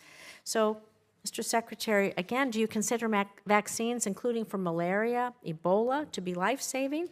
Given Gavi's proven track record of saving lives, preventing global disease outbreaks that could reach our borders, will you commit to prioritizing continued U.S. support for Gavi? But we haven't canceled U.S. support for malaria or any of these other communicable diseases and or vaccines. What we have, there are some individual programs that may have been canceled because they weren't being delivered in the appropriate way. All of these functions will continue. The difference now is the function will be happening under the Department of State as opposed to a set-alone entity, which you had very little oversight over, by the way, in this committee, even though we tried in the years that I was on it with USAID. And I don't want to, I may respond to one point you made just because I'm curious. We have not abandoned Saudi normalization with Israel, as you pointed. The Saudis are the ones that have expressed their inability to move forward on it so long as the conflict is happening in Gaza. But we would love to see normalization. You know, when it comes to the Saudis and normalization, and we can have this as I'd be so happy to have you in my office or come to your office and talk about this. It was quite apparent on the last trip that the president was more interested in making business deals and trying to move forward peace in the region. It's not just about the business deal. There's a lot going on, and there is pressure to bear. But we did receive a list, I just want to say for the record, that showed Gavi was terminated. And so if you could send us something to show that it's turned back on, we'd be glad to see that. I know I'm over my time. Senator Ska. All right. Secretary Rubio, first off, I'm proud to have voted for you. I wish you were in the Senate, but I'm proud that you're Secretary of State, and I can tell you, Floridians are very proud of you. As you know, Miami-Dade finally, for the first time in history, is now more Republican than Democrat. I'm sure they looked at you and saw all the success you've had, so one of the reasons it happened. Can you talk about what you're trying to accomplish with your reorganization and how that's going to improve national security? Well, ultimately, the goal of reorganization is to make the State Department, put State Department at the center of our foreign policy, which people will look at and say, well, how, isn't that what it's always been? But it actually had lost that role. And one of the reasons why it had lost this role is inability to deliver quickly. In essence, the inability to deliver quickly on whatever policymakers determined they wanted him to do, and there were structural reasons for that and the like. The other thing is that we are now in an era that requires, I think every era has required this, but now more than ever, a foreign policy that's cohesive, where all the elements of national power, including soft power, which has been talked about here today with foreign aid, but also the hard work of diplomacy, of understanding that sometimes when you're dealing with another nation state, they're not going to behave the way you would want your country to behave, but it's in our national interest to have a relationship with them and be able to influence discrete decisions that they make on one topic or another. And all of this has to be coordinated, and that wasn't happening. We had functional bureaus that were basically in charge of some human rights issue, and then we had an embassy. And oftentimes when you would travel abroad, you would find that our embassy and or our regional bureau and our functional bureau were at odds with one another, because the functional bureau was pushing one agenda, the embassy was pushing another, and this was also true with USAID. By the way, this idea that USAID got along well with the State Department is false. And embassy after embassy, during my time in oversight, you would hear complaints about how USAID was funding programs that State Department had no insight into and in many ways contradicted what the State Department was driving at the embassy level. So what we're asking for now through this reorganization is to bring it all under one roof so that we can conduct foreign policy at the regional and local level in a way that's cohesive and concise and can deliver results. But it's also where you're going to get the best ideas from. I read cables from our missions around the world every single day. Some of the most important information that I get as Secretary of State is not from intelligence reports, it's not from news articles, it's not from briefings from somebody. It is from a cable that comes directly from that embassy that is identifying a problem and or an opportunity that I may not hear about for months if it ever makes its way through the system. So we want to empower that, because that's our front lines. These are the people that are on the ground every single day, dealing with the government, dealing with society, and they're identifying opportunities and problems months, if not years, in advance of what Maine State or others are identifying. So the goal of reorganization is to shorten that time frame because we can't afford to move slow. The world moves very, very quickly. This decision we made on Syria, had we run that through a traditional process, would have taken months and months and months of interagency this and people talking that and all the different boxes that have to be checked in some memo that gets to me. Our ability to move quickly on a discrete, on a unique opportunity in a time-effective manner, I think is going to bear dividends for the national security of our country if it works out. And we want to be able to see more of that. And that's really the goal of reorganization. People think this is a cost-cutting exercise. There may be savings. There need to be savings. We just had our credit rating downgraded. You talk about a foreign policy problem? That's the first thing our foreign interlocutors wanted to mention to me on Sunday in Rome, is that our credit rating was just downgraded. We have a debt problem, but that's obviously not a State Department issue, but that's our problem. But that's a problem. But this is not just about cost savings. This is about providing a more efficient, faster-moving, more effective State Department and as a tool of diplomacy. The State Department should be at the center of American foreign policy making. And that's our goal, to create one, to reorganize one that can deliver on that. I want to thank you and President Trump for your focus on Latin America. Can you tell me what do you think the proper role of the Organization of American States is? What should they be doing? Well, you would think that they would be able to be a forum to deal with challenges in the region. None more pressing right now than what's happening in Haiti. I mean, Haiti's basically been taken over by a coalition of gangs who they're not interested in governing the country. They're not interested in running the country. They just think if there's no government, we're in charge of this territory, and from here we can do all the drug running and organ smuggling and human smuggling, all the stuff we want. And that's what they're trying to do, and that's what they're doing. That's a very unique challenge. Our traditional peacekeeping missions are designed to keep ideological groups from fighting each other, or tribal groups from fighting each other, or in many cases nation states from fighting each other. But that traditional approach is not going to solve this very unique challenge. It is a country basically taken over by 25 to 30,000 individuals who are members of criminal gangs who simply want to control territory so they can hijack trucks, steal and or charge exorbitant fees for fuel to move across the country, kidnap people and traffic in humans, traffic in drugs across the border into the Dominican Republic and through sea-bound lanes. And there's things that we need to do. For example, we need to figure, and we've been working with the Department of Homeland Security, the FBI, the ATF, and others, on how can we cut the flow of guns that are leaving the Miami River on containers and reaching not just Haiti, but Jamaica and Trinidad and other places. So there's more we can do on that front. But from the OAS's perspective, if ever there was a regional crisis, that you would think an organization like this could step forward and provide a force or a group of countries that working together could help solve it, would be the OAS. And we're prepared to play a leading role in that. But we do need buy-in from other partners in the region who are as affected, if not more so, by what's happening there. So that's one example of what the OAS should help on. And obviously the other is on the defense of democracy, which is the OAS is a collection of democratic institutions. In places like Nicaragua, there is no. In Venezuela, in Cuba, there is no democracy. Can you talk about how you're working to reform the foreign service officer recruitment?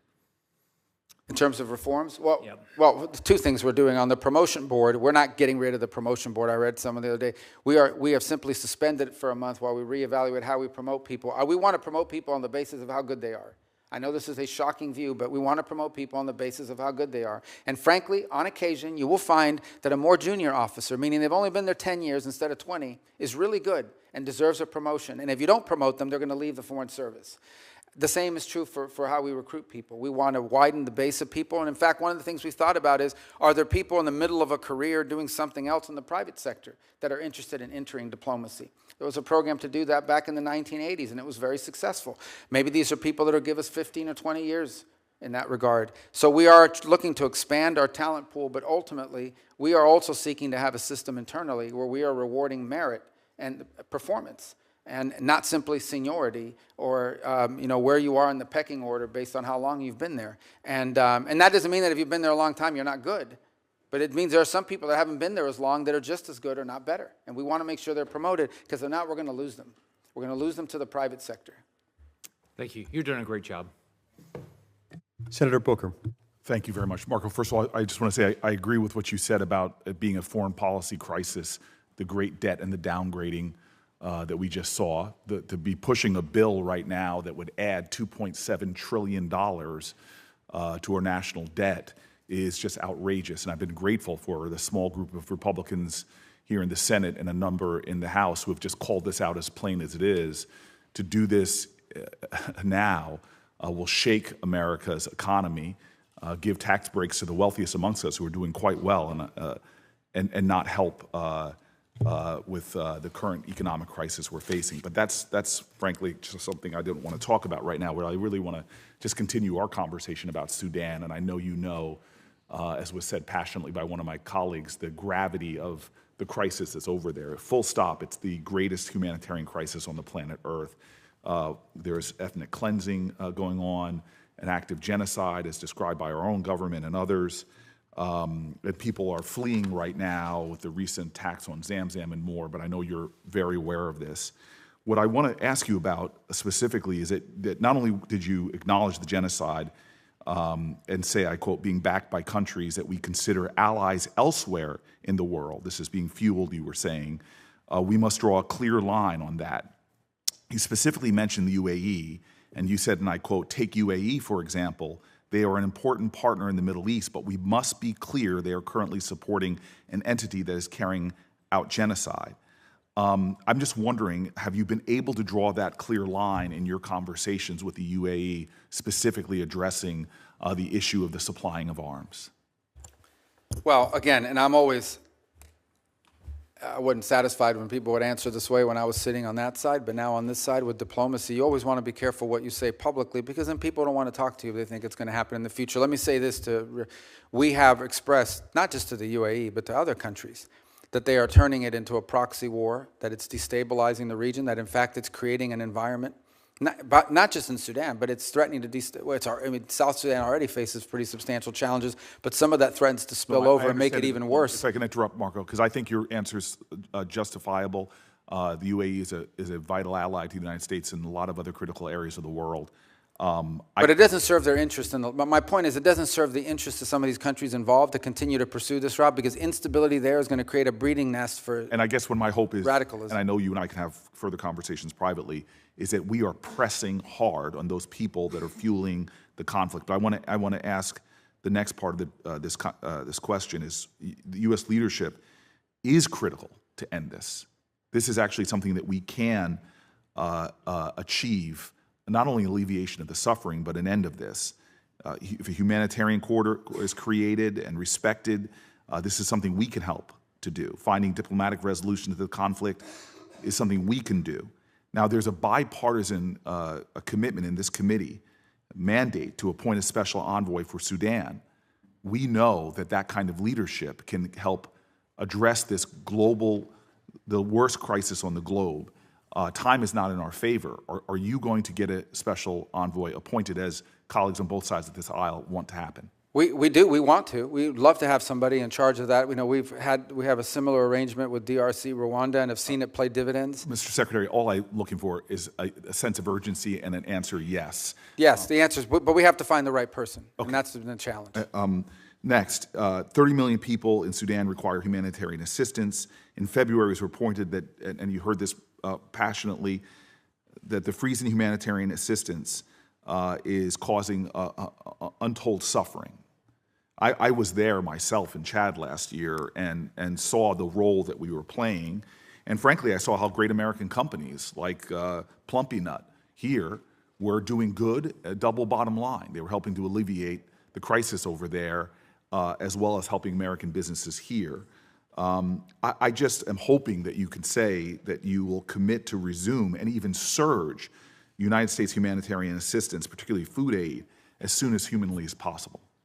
Well, all of that has been approved. All of the life-saving food and medicine programs have been turned on. To the extent that there's been impediments, has been one or two things. Either A, on the payment system front, where we faced a couple of weeks where we couldn't get money moving through Treasury because of a variety of different reasons, including changes to the technology, but that's largely been resolved. And the other is the ability to distribute it once the aid arrives at site. Marco, Mr. Secretary, you and I have been friends for a very long time.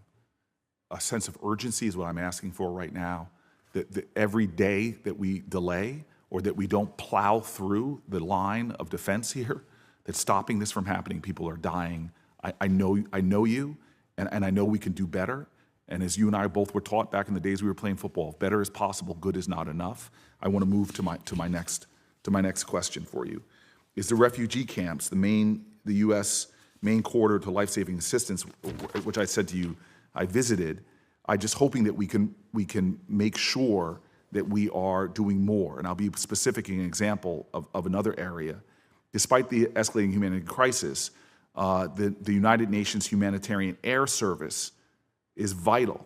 The termination of those flights, makes it likely that all of Chad's aid into Chad will stop and end, and they will have no resources by the end of July. It can take a week to reach Chad's border from the capital via motorcade. And so this is a vital lifeline that we were supporting. During the rainy season, you can't make that trip by road at all. And I know, again, that you know this.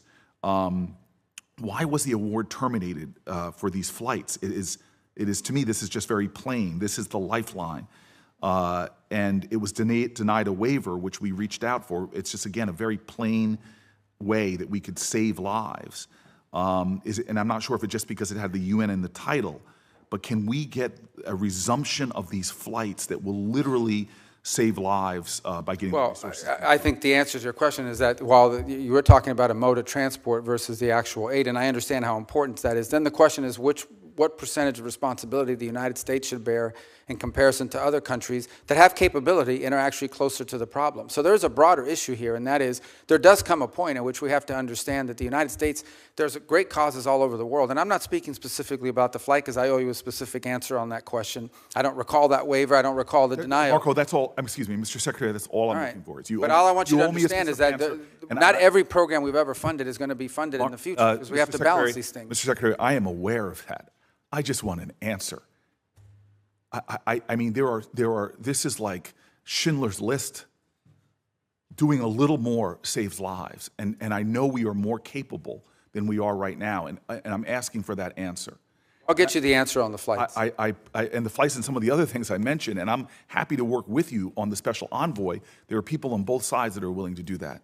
And I'll say in conclusion, because I'm over, but other people did, I do not want to lecture you, especially because I know I've had enough conversations that I know your moral core.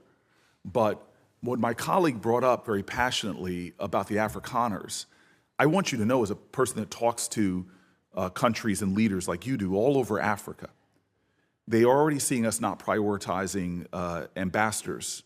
They see embassies being closed.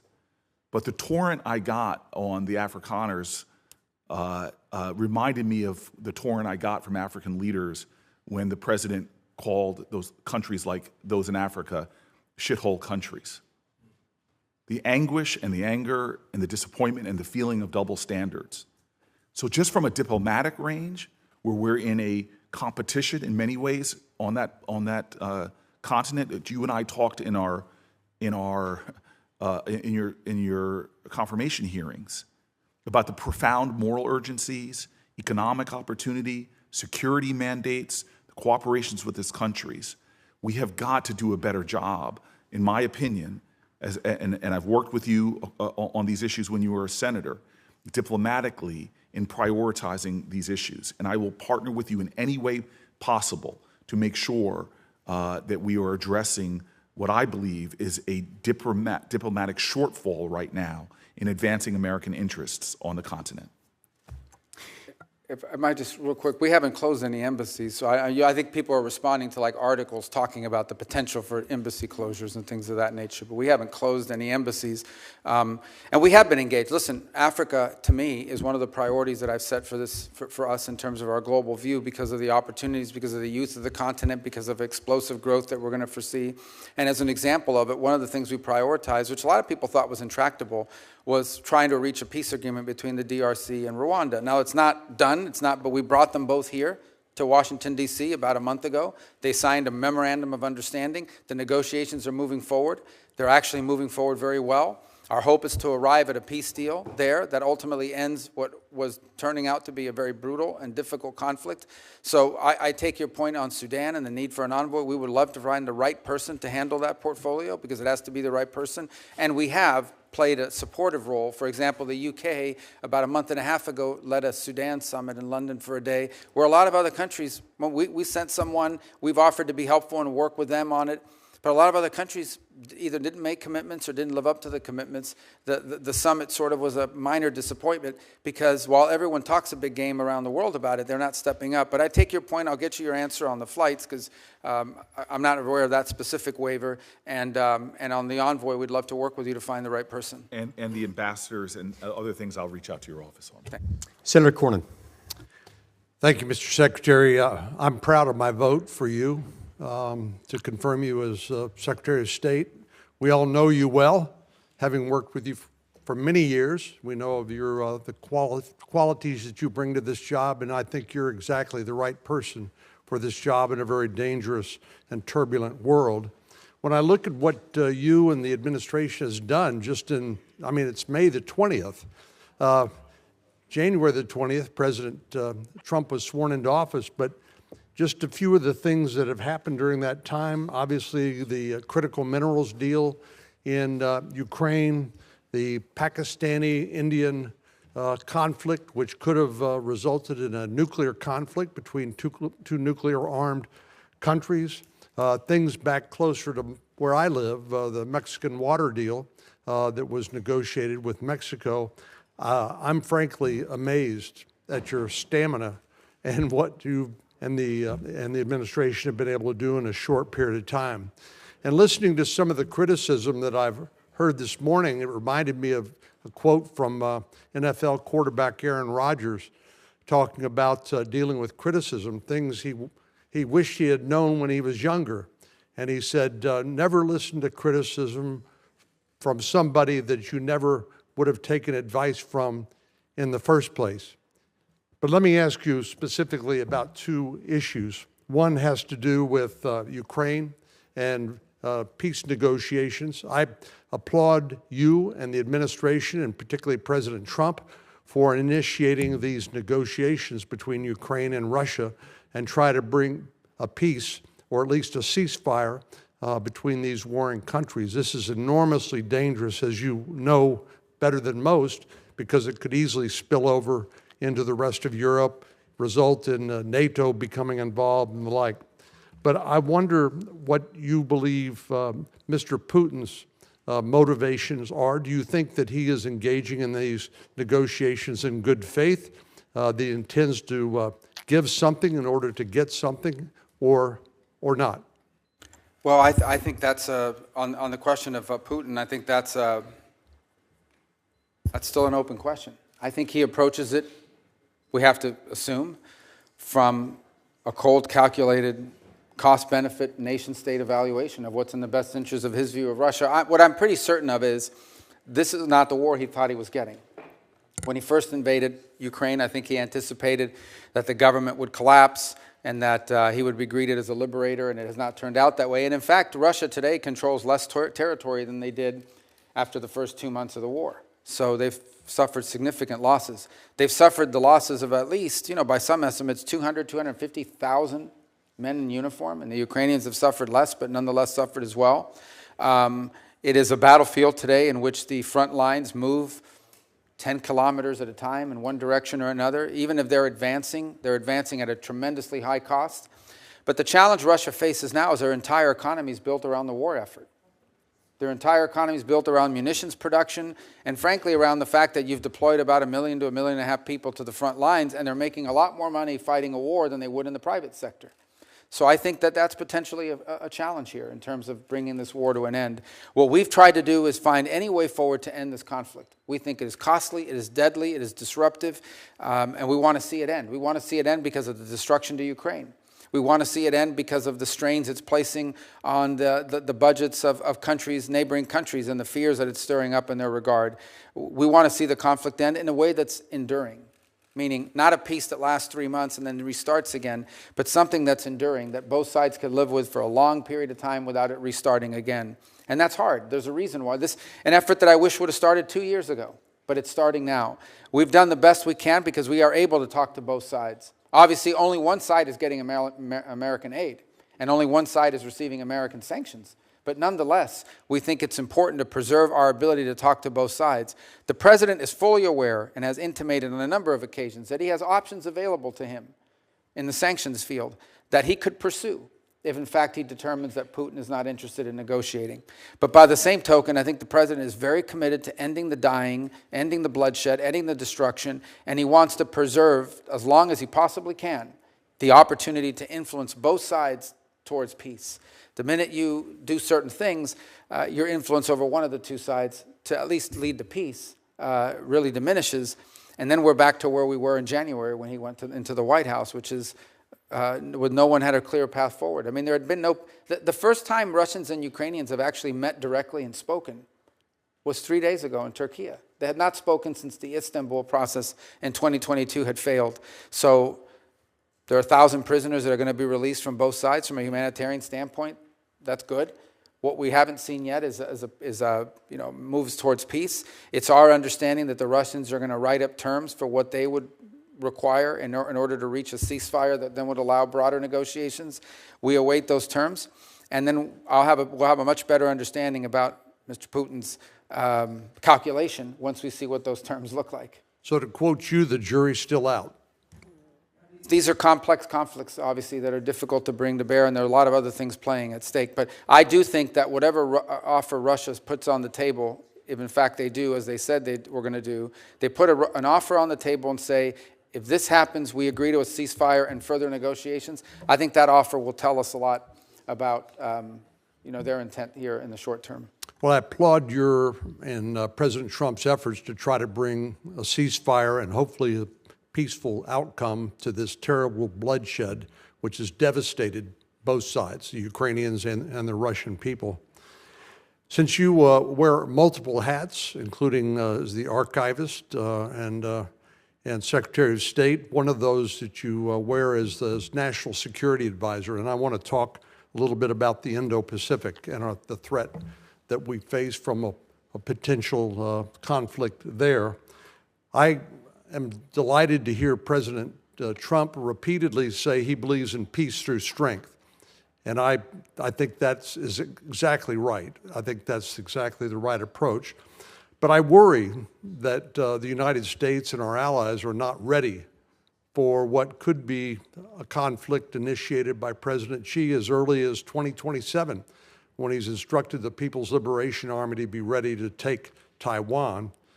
General Douglas MacArthur said these words which sort of haunt me in this connection. He said, "The history of failure in war is almost always to be summed up in two words: too late. Too late in comprehending the deadly purpose of a potential enemy, too late in realizing the mortal danger, too late in preparedness, too late in uniting all possible forces for resistance." I don't believe we are ready at this point, but can you share with us your view and the administration's view of what we need to do in order to establish that deterrence that comes from peace through strength in the Indo-Pacific? Yeah, in the most simplistic terms, we have to make the benefit of a Taiwan event for China, we have to make the benefit of it less than the costs. In essence, it has to cost more than what it's worth in order to do something like that, and deterrence is the key to that regard. And I think deterrence obviously begins with Taiwan's own self-defense capabilities. And the harder they are to take militarily, the more time I think they buy for themselves in that regard. I think it continues by having a credible regional deterrent, not just the United States, but Japan and other allied countries around the world, and an increased interest in the Indo-Pacific, by the way, from our European allies. I was at the NATO foreign ministers gathering over the last week in Turkey, and multiple member states raised their concerns about the Indo-Pacific and what it would mean for the European continent if there were a conflict there. So I think that also underpins why it's important we have to understand that anytime there's a conflict in the Middle East or a conflict in Europe or what have you, that we have to dedicate resources and time to that. That's time and resources that we're not dedicating to the Indo-Pacific. We would like to be able to do all things everywhere, but the fact of the matter is there are finite resources and there's only 24 hours in every day.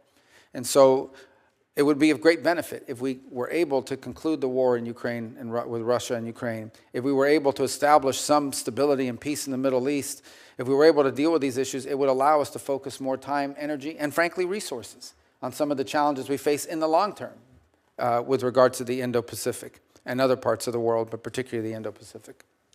Thank you, Senator. Senator Cruz. Thank you, Mr. Chairman. Welcome back. When you were last testifying before this committee, you and I talked about water in South Texas, and we talked about the 1944 Water Treaty. As you know well, South Texas has, for the last 4 years, faced a severe drought, and that drought has been substantially exacerbated by the conduct of the government of Mexico, and in particular, its repeated and flagrant violations of the 1944 Water Treaty. Under that treaty, Mexico is obligated to provide 350,000 acre-feet of water each year to South Texas. Mexico was breaking that treaty, and there were 1.3 million acre-feet of water in arrears. As a consequence, South Texas is facing a massive drought. South Texas farmers are putting out of production up to half their acreage. They're laying off workers. Last year, the only sugar mill in the state of Texas closed because sugar farmers could not get the water to grow their crop. And you committed at that hearing to work with me and assist in pressuring Mexico to comply with that treaty. In the months since then, you have followed through on that commitment. You have leaned in vigorously with the government of Mexico. Your deputy, Chris Landau, has done the same thing. Agriculture Secretary Brooke Rollins has done the same thing. And then critically, President Trump put out a public statement on Truth Social, making clear to Mexico that there would be serious consequences, sanctions and tariffs if they did not comply with the water treaty. I will say, as a result of the President's leadership and your hard work, we've had a major victory for South Texas, and Mexico has committed to providing 400,000 acre-feet of water, which is desperately needed. So I want to just start by saying thank you. In 4 years under Joe Biden, the Biden administration would not lift a finger for Texans, for farmers in South Texas, to hold Mexico to account, and the Trump administration has done more in 4 months fighting for water in South Texas than Joe Biden did for 4 years. So I wanted to say thank you, and I wanted to ask how the State Department is approaching next steps on the 1944 Water Treaty. Well, first of all, we have to understand that that commitment is met, and then we have to begin to prepare for the next cycle. This is a one-year problem. So we want to continue to work on that to make sure that those commitments are made, and that then in the next cycle, this becomes made permanent. That in essence, this becomes a new standard operating procedure and not a one-off. And by the way, it has to be something that exists beyond the presidency of the current president, because if the next president doesn't prioritize it, it could go back. So I just think this continued engagement with them on our expectations. The truth of the matter is, and in fairness, the Mexican government has grown increasingly cooperative on a number of fronts, both on national security issues and common security issues, but also on issues such as this. We're also happy, I think there's also the new treatment plant that they've opened, the Tijuana wastewater one, that we think will also be very helpful to water issues in the region and also to water quality issues. But this was a good news story. I think it's what happens when you make something a priority and then follow through on it. But we have to sustain it, and that really is our focus now, to sustain this through for future cycles, not just the short term. So, and I'll tell you, earlier this year, I went down to the Rio Grande Valley with Secretary Rollins. And in December, I wrote a provision in the continuing resolution that provided emergency relief to South Texas farmers, $280 million. And Secretary Rollins came down. Now, Brooke is the first Texan ever to be the U.S. Agriculture Secretary, and she's the first Ag Secretary in history to go to the Rio Grande Valley. And Secretary Rollins and I did a roundtable, and I will say, you and I have both been very focused on the Hispanic community in particular. I will say the impact in the Rio Grande Valley of having a president and an administration that is fighting for them is enormously consequential. And so I was very grateful that she came down, and the farmers and ranchers in South Texas see that they've got a president and an administration that's fighting for them. Let me shift to a different topic. Today, South African President Ramaphosa is in Washington, D.C. He'll be meeting with President Trump tomorrow. You and the president, as well as other administration officials, have repeatedly and rightly criticized South African policies on issues ranging from human rights to activities that directly undermine American national security. Those activities, in turn, include what appears to be an explicit and extensive pivot away from the United States and towards the Chinese Communist Party. There are also serious and credible allegations that the South African government's decision-making is compromised by widespread corruption tied directly to Iran. They are working together to target our Israeli allies on the international stage. President Ramaphosa himself has taken an aggressive position, leading a charge of genocide against Israel in the International Court of Justice. And he has pushed for precedents and policies that will not just undermine Israel, but expose American officials to vulnerabilities as well. I have every confidence that President Trump will demand South African officials change their policies and will hold them accountable if they don't. And it's critically important for the American people to understand the bases for our policies. Please talk a little bit about the extent of South Africa's malign activities and how they are undermining American national security interests. Well, it's one of the, first of all, we chose not to participate in this year's G20 hosted by South Africa, either at the foreign minister level or the president's level. And it had a lot to do with some of these issues, in addition to some of the issues they brought on their agenda, which we don't think reflect the priorities of this administration. So the president of South Africa is here today because he says he endeavors to reset relations between our countries. And President Trump, if someone says that, is always going to be open to resetting relations. But it will have to touch on some of the issues just pointed to now. Obviously, the position they've adopted towards Israel is way, not just off balance, but completely geared towards one side. And it makes one wonder about these allegations that are out there now of foreign influence, including with Iran. They clearly, on the global stage, and multiple multinational organizations have consistently been a vote against America's interests, time and again. Not one-off. You always understand when some country has to go in one direction opposite to you because, you know, that happens. That's what diplomacy is ultimately about. Diplomacy is also about when we're aligned, we work together. When we're unaligned, we have to talk. But when one country is consistently unaligned with the United States on issue after issue after issue after issue, now you have to make conclusions about it. So all I could say about the meeting today, I'm not there obviously because I'm here with all of you. In fact, it may be going on right now as we speak, or was scheduled to go on as we speak, is this was an outreach on the part of the South African president. He said he wanted to come to Washington. He wanted to reset relations with the United States. I have no reports as to how that meeting has gone so far. If there's a willingness on their side to reset relations, obviously was something we'll explore, but we do so with eyes wide open to what they've done so far. And how does their campaign against Israel undermine America? Well, I think, first of all, because it echoes some of the charges that are being made by some of the biggest enemies of Israel that happen to be ours, whether it's Iran, whether it's these radical groups that chant death to America, death to Israel. So we're very concerned about that. I also think there's real concern in our mind about some of these international institutions that, frankly, South Africa has lined up strongly behind, who would seek to, if they could, jail, imprison, indict American office holders because of some of the positions we've taken on public policy, even though we're not members to the conventions that create these entities. So if you talk about these groups they are in essence utilizing their forum on the national stage as a nation state under this president and this leadership to echo the claims and the positions taken by not just Iran, but in many cases China as well. Thank you. Thank you, Senator Cruz. Marco, thank you. I can confidently say I speak for the majority of this committee when I tell you how proud we are of what you're doing and your success as Secretary of State and the other hats you wear, too many of which there are to reiterate here.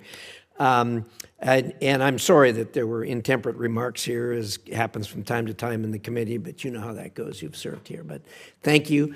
There may be some questions for the record, which the members can submit until 5 o'clock tomorrow night. And we hope your responses will be as quickly as possible to any of those. With that, again, thank you so much for appearing here. Thank you for your time.